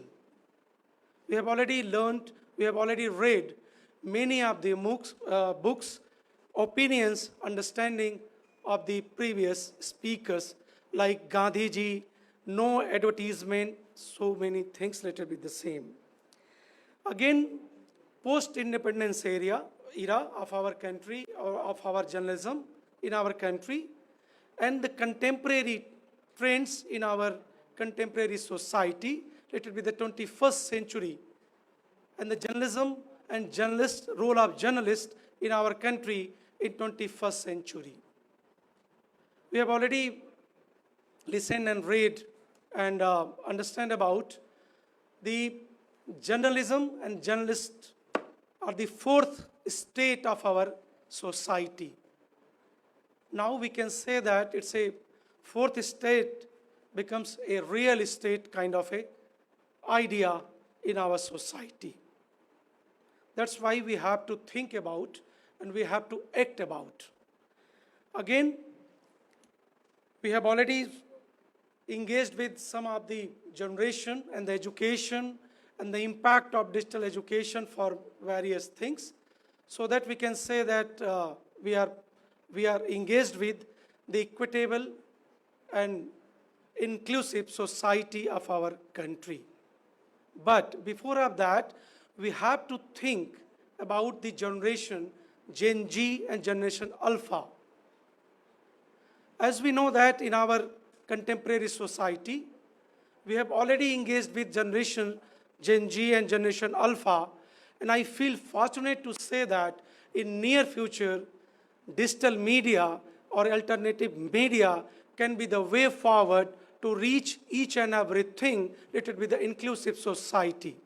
And after that, we can say that we can be able to build our country as the capital of the knowledge economy of the world. मैं again एक बात कहना चाहूँगा, जो हमारे generation जेन जी के और generation alpha के हमारे स्टूडेंट्स हैं, कि don't dive and indulge with the sayyara kind of emotional thinking, emotional well-being. We have to focus and to awake and to arise and to walk till your objectives or a dream objectives can be fulfilled. Thank you so much. One thing I would like to say that we have a formal presentation. I think it has been already been scheduled for tomorrow or day after tomorrow. And I would like to request you all, please come and join us again. Thank you.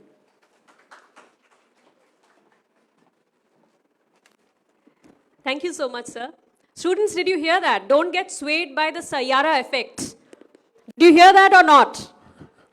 Yes? Or are you already swayed? Okay, we are going to move ahead And I am going to present someone on stage who is a woman of essence and prominence. In today's world, and this is totally off script that I am speaking to you, because this is something that is coming out of my heart, that it takes a lot to be a woman in this society, and this is not something that you would say, it's easy, we get jobs. Yes, we get jobs. But to be a woman and working and to have a family is 3 different responsibilities and 3 different KRAs altogether. Only a woman can understand that. And men can also understand that because they have wives, mothers, and their children working. So, next, it is our honor to felicitate Professor Shabina N. Omar, Head of the Department of English at Acharya Jagadish Chandra Bose College. Professor Shabina Nishit Omar, an academician with over 25 years of experience, is a professor and head of English at Acharya Jagadish Chandra Bose College, University of Calcutta, a former principal in charge of Milli Al-Amin College. She has taught at premier institutions, including St. Xavier's and Presidency College. A prolific speaker and author with international exposure through the US Department of State's Visitor Program. She actively contributes to national skilling and digital education initiatives. She also serves as honorary state president of WICCI, Higher Education Council, West Bengal, and is associated with several chambers of commerce. Recipient of the Global Educator Award, Professor Omar is committed to women's empowerment through education. Like I said, being a woman is not easy, and a woman has 3 KRAs running all the time like a ticking bomb. So she is standing tall in all the 3 KRAs as I spoke. We will have a short video after which our Professor Shoykot Mojumdar sir, I would invite him on stage to felicitate her. If we could please have the video.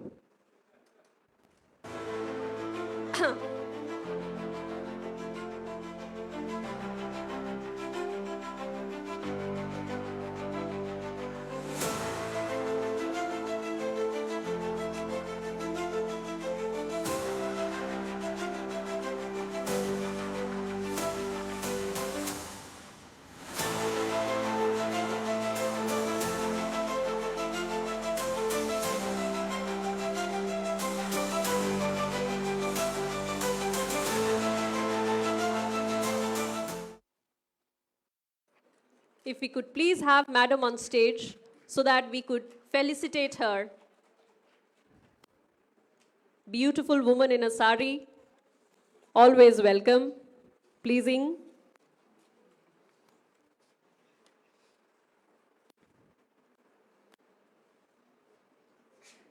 Just paying our respects to Madam for sparing her time.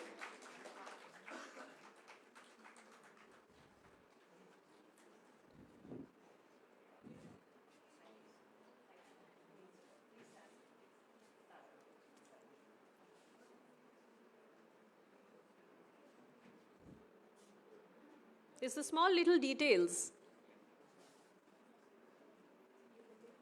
Thank you so much, sir. Ma'am, if you could please share a few words with us. Thank you very much. Thank you. Namaskar, Adab, and a very, very good afternoon. It is extremely challenging to be the speaker between lunch and the audience. It's very, very challenging. It's very, very difficult. So I promise not to stretch it for too long. The first question, why am I here? Neither am I a media person, nor am I a media scholar, nor am I in any capacity at all can I have the audacity to call myself a media stalwart in the midst of so many students, scholars, professionals, and stalwarts. Joyantoda and Snehashishta right in front of me. Respected Pro-Chancellor Sir, respected Honorable Vice-Chancellor Sir, members of the Department of Media Studies, Communication Studies, Sister Nivedita University, especially Meenal, respected national guests, policy makers, educationists, and administrators. It is a matter of immense honor and pleasure to be in your company and to speak here about a theme so very close to our hearts. To all our hearts as Indians, and especially to the hearts of women who, even in the most educated societies, are marginalized. So we know what it is to be the unheard voice. We know what it feels like to be on the margins. So I would just like to put my point across as an academician. Media studies is no longer relegated to a circumference. It has stepped its boundaries and entered as interdisciplinary academia into language, into science, into commerce, into gender studies. So when I sit with the Calcutta University syllabus, I have a, should I say, a skill enhancement paper called An Introduction to Communication and Media Studies, and this is what makes me a lifelong learner at conclaves like this. With great power comes great responsibility, and I have always believed that history and media are not subjects, they are perspectives. Perspectives of who tells the story from what angle. For those of you who know Urdu, or for those of you who appreciate Urdu, which is my mother tongue, there is a very famous saying about Mirza Ghalib. It is said, and I beg your attention, "Hai aur bhi duniya mein sakhanwar bahut achhe." There are many better narrators and troubadours in this world. कहते हैं कि गालिब का है अंदाज़े बयां और. The articulation of Ghalib is better than most of the best, is different, is unique. That is the power of media. What you represent is as important as how you represent it. So my humble submission to the scholars here, to the students in the room, to the policy makers and stalwarts and experts in this field is, we need to introspect. We need to move the periphery to the center, because in this globalized world, there is a continuous change of the margin becoming the center and the center becoming the margin, because we exist in a state of flux. We are continuously evolving. Let us, my friends, not evolve just physically, just socially, just economically, or just academically. Let us evolve together intellectually, because education now is a collaborative, constructivist activity. Let us take this collaboration, let us take this forward into assimilation, learning from each other, constructing with each other, co-learning with each other, navigating each other to bring the unseen to visibility, to bring the margin to the center, and to highlight issues that are so very important and yet so very poorly represented. Together we can, together we will. Because a very famous lyric says, "Mile sur mera tumhara, to sur bane hamara." We need a unified voice, and for that we need a unified movement forward. Being a person passionately engaged with literature, allow me to conclude with some famous lines by Robert Frost, because the journey ahead is very difficult, but not impossible. The woods are lovely, dark and deep. The woods are lovely, dark and deep, but I have promises to keep, and miles to go before I sleep, and miles to go before I sleep. Let us carry those miles forward together. Thank you. Jai Hind.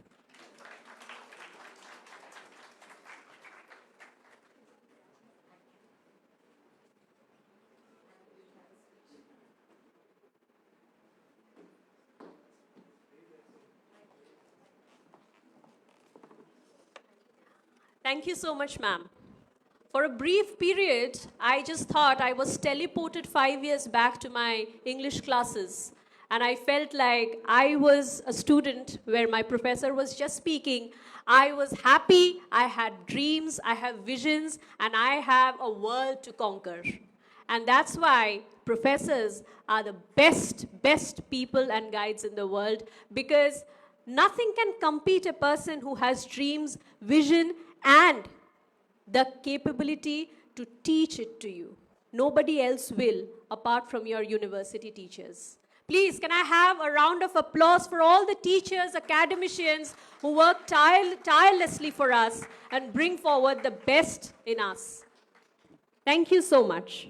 I would also like to again announce that our official sponsors for today's event is Shop Stop, Pujor Prothom Stop. Thank you for helping us build us a style guide for Kolkata's Durga Pujo. Thank you, Shop Stop. So, moving ahead, I am going to call forward and invite Dr. Snehashi Shur, who is a senior independent journalist and media academician, president of Press Club, Kolkata, and professor of practice, St. Xavier's College, Kolkata, and he retired from Doordarshan at the level of additional director general. Can I have the video, please, after which I would like to invite Mr. Shoikat Majumdar, Professor Media, so that we can felicitate Sir. Can we have the video, please?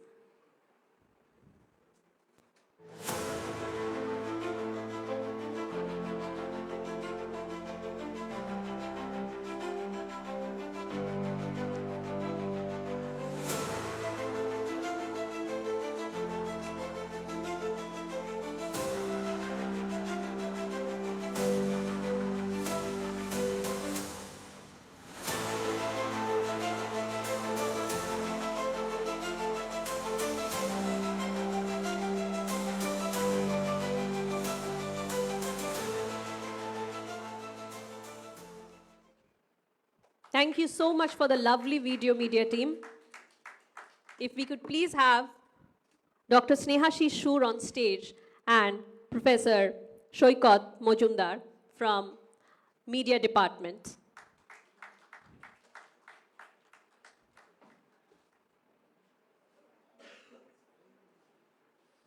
Little honorarium. It's a little honor from our end. Looks like Sir is a fan.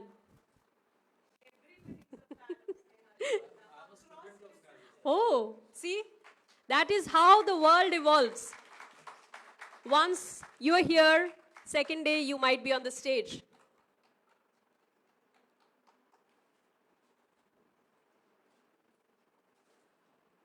Thank you so much for your time, sir. If you could please share a few thoughts.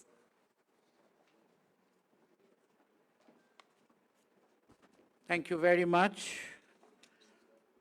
I'm going to address the students first and thank them for their patience.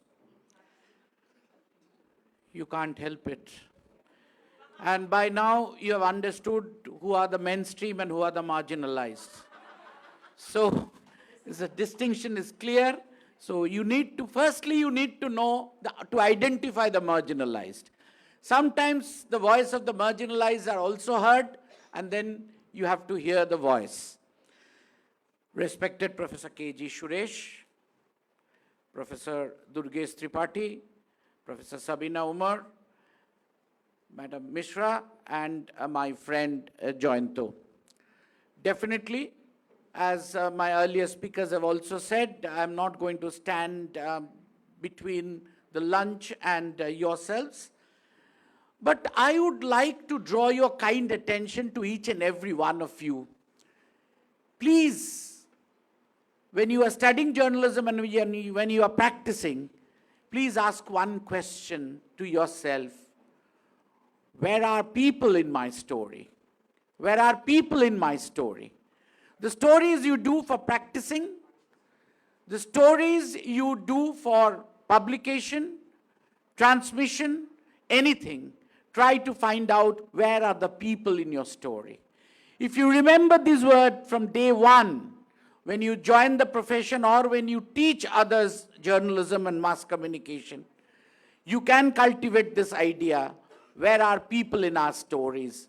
And if you continue to find out people in your stories, you will be successful in finding out the marginalized and placing their voice in the media you work. We have legacy media, which is also known as mainstream media. We also have alternative media, participatory media. You, the students of 2025, you have to find out that the legacy media is not only the answer. Everybody is a content producer. Why can't you pick up contents which speaks of marginalized? What holds you back from doing it and finding out? You see, if you go to the so-called legacy media, you will not find enough marginalized people in the newsroom as leaders. You will not find enough marginalized people as owners of media or the managers of media. Then obviously, when the coverage of the marginalized comes, it is the story of the marginalized told by people from the mainstream. So marginalized were never allowed to speak their own stories. You cover them, but you cannot have their stories. So when you have alternative media, when you have participatory media, try to think of if you can have such things when the marginalized speaks and you facilitates them to come in the mainstream in the digital media. Sir has rightly said that the digitization has democratized. So the technology has come. We have digital divide and the marginalized suffer from digital divide. But as a media student and media entrepreneur, if you can facilitate that, let marginalized people speak their own stories and you bring them to the mainstream and empower them to tell their own stories in the domain so that the mainstream can watch and see. This is the new world, and I believe you should think of doing it, because otherwise attending a conference on marginalized and unseen and going back and starting your own work as you have been doing will not solve any problem. You have to take it something. This SNU is famous for its stress on practical journalism, practical communication. So I call upon the students of media and communication of SNU to kindly go to the marginalized, record their voices, bring them into platforms, and empower them to tell their own stories. This would be a new experiment. Before I conclude, I must share that I am one of among a few who have been fortunate to have attended all 4 conclaves organized by SNU Media Department. And I look forward to attending the next year's one because it is going to be international, and it is already international because you have the collaboration of IMCR and ICA. These are the 2 major conglomerates of the media academicians. And I must congratulate the organizers for choosing this topic. Whereas everywhere these days we are picking up a topic which is concerned with digital or AI. Digital in media and AI in media. But you have chosen something which will go deep in our hearts and minds, because throughout your career, whichever profession you join, if you carry forward this experience of highlighting and commitment of giving space to the marginalized, creating space to the marginalized, giving time to the marginalized, then the success of this conclave will see a fruit of the day.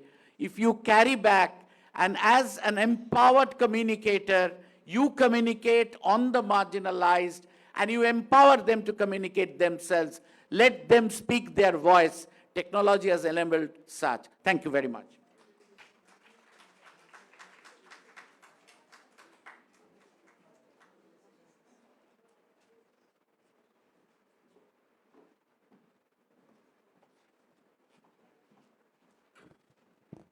Thank you so much, sir. Such is the power of a journalist. Did you see yourself just getting awoken? Did you get, where are you? Are you sleepy, still sleepy? No? I can't hear you. No, ma'am. I can't hear you again. Yes, good.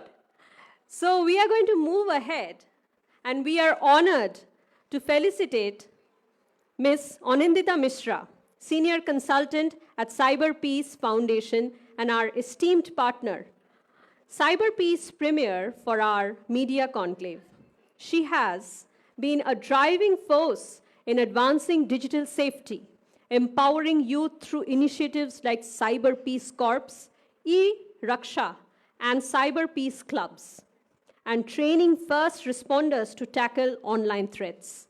Through global collaborations, community outreach, and innovative programs, she has played a pivotal role in creating a safer, resilient, and inclusive cyberspace for citizens across India and beyond.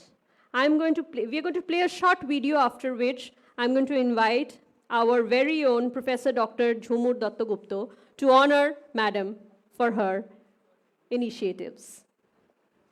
We have a small picture for her. We could not get the video. We have the poster. If we could have Madam on stage. Yes, a round of applause, please. Jhumur, ma'am.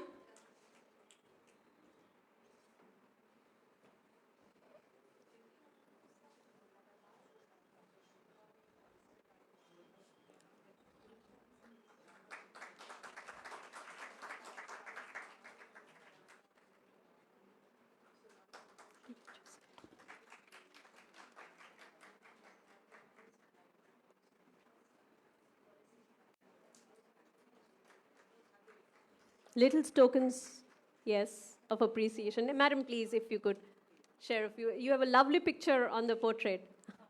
Should I take my specs off? No, you look lovely. No, you look lovely. Good afternoon. Namaskar, SNU, পেছনে সবাই শুনতে পাচ্ছো? হাত উঠিয়ে. Yes. Come on. Yes. Bro, yes. Yeah, right. That's the spirit, because I'm so thankful on behalf of Cyber Peace to be here. Cyber Peace Foundation is the brainchild and the vision and dream of Major Vineet Kumar, our founder and global president. And I wish he could be here, because he's a wonderful person who speaks on technology with such commitment and love that you'd be listening to him spellbound. But I'll try to do my best. 2 minutes, and you can rush to your lunch. I am not going to speak in front of such luminaries in the field of journalism, mass communication, English, but I'm thankful to be given this opportunity. Budding journalists out there, all of you, I can tell you one thing. If ever you want to change your job, cybersecurity waits for you. It's a huge growing field, and you did not be a tech expert to join the field. Second, if you are going to be a mass comm and a journo, there are things you should remember. Digital ethics. Without that, you cannot be a true journalist.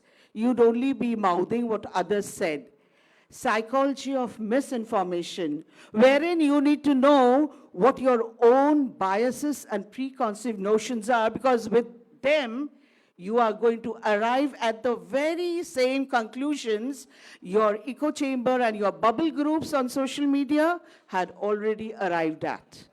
And the third, there are many verification tools in the age of deepfakes, fakes, scams, phishing, and all the other kinds of threats we have online.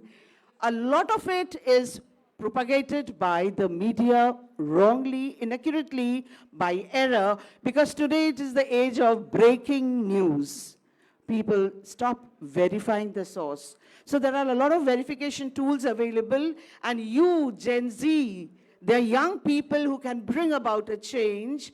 We have the Cyber Peace Initiative sponsored by Google that we are taking to all colleges and schools wherein they learn, they get the Mythbuster training certification, and then they go ahead and train school, college, and adult groups on how to identify, call out, and be resilient against fakes.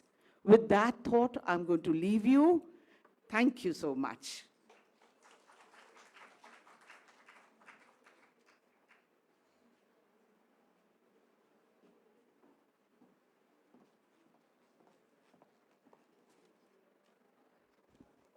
Women in tech, right? Women in tech. And in today's world, everybody should be independently secured, cyber secured. One should take individual responsibility for oneself. Nobody will save the other. Only I will save myself. And that's why cybersecurity is a must for everybody. It is a knowledge everybody must have. Right? Yes? Yes, correct. Having felicitated our esteemed guests, we now step into the core of today's gathering, the 4th Media Conclave of Sister Nivedita University. Yes, we are here. Over the next 3 days, this flagship event of our Department of Mass Communication and Journalism will explore the powerful theme representing the unseen, India at the margins and media. Let us begin this journey of ideas, dialogues, and stories that demand to be seen and heard. I'm going to leave the space for Professor Shoykot Mojumdar, Professor Media Science, for the vote of thanks. Thank you so much for being a very, very kind and patient audience. I'm going to look forward to speaking to you again. Thank you. Have a very good day ahead.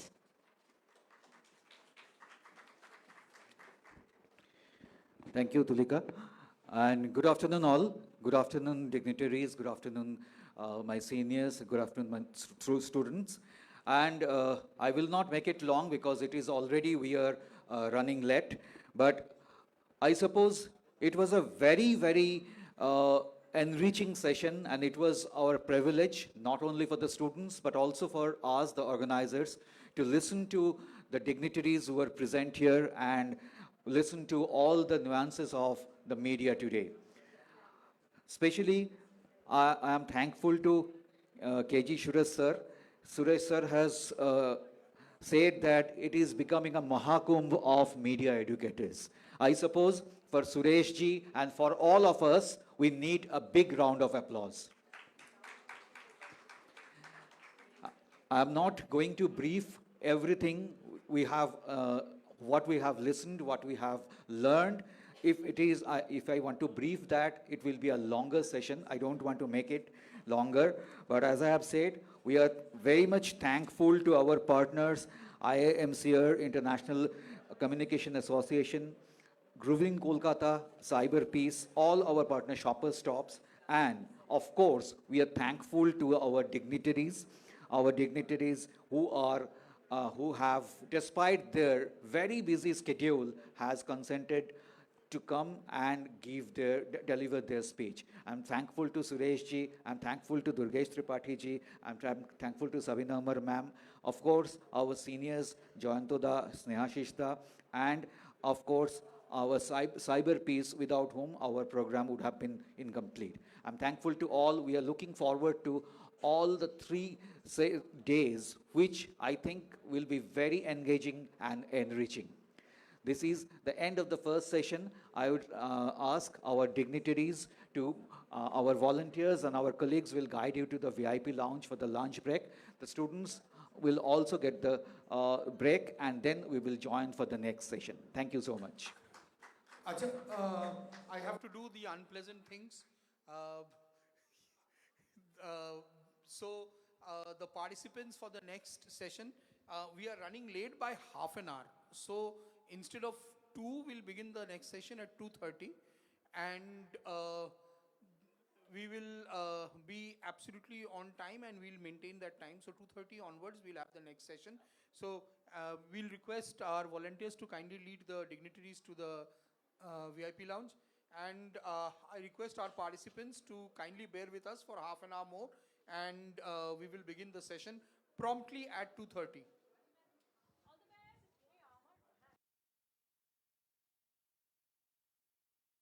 One of the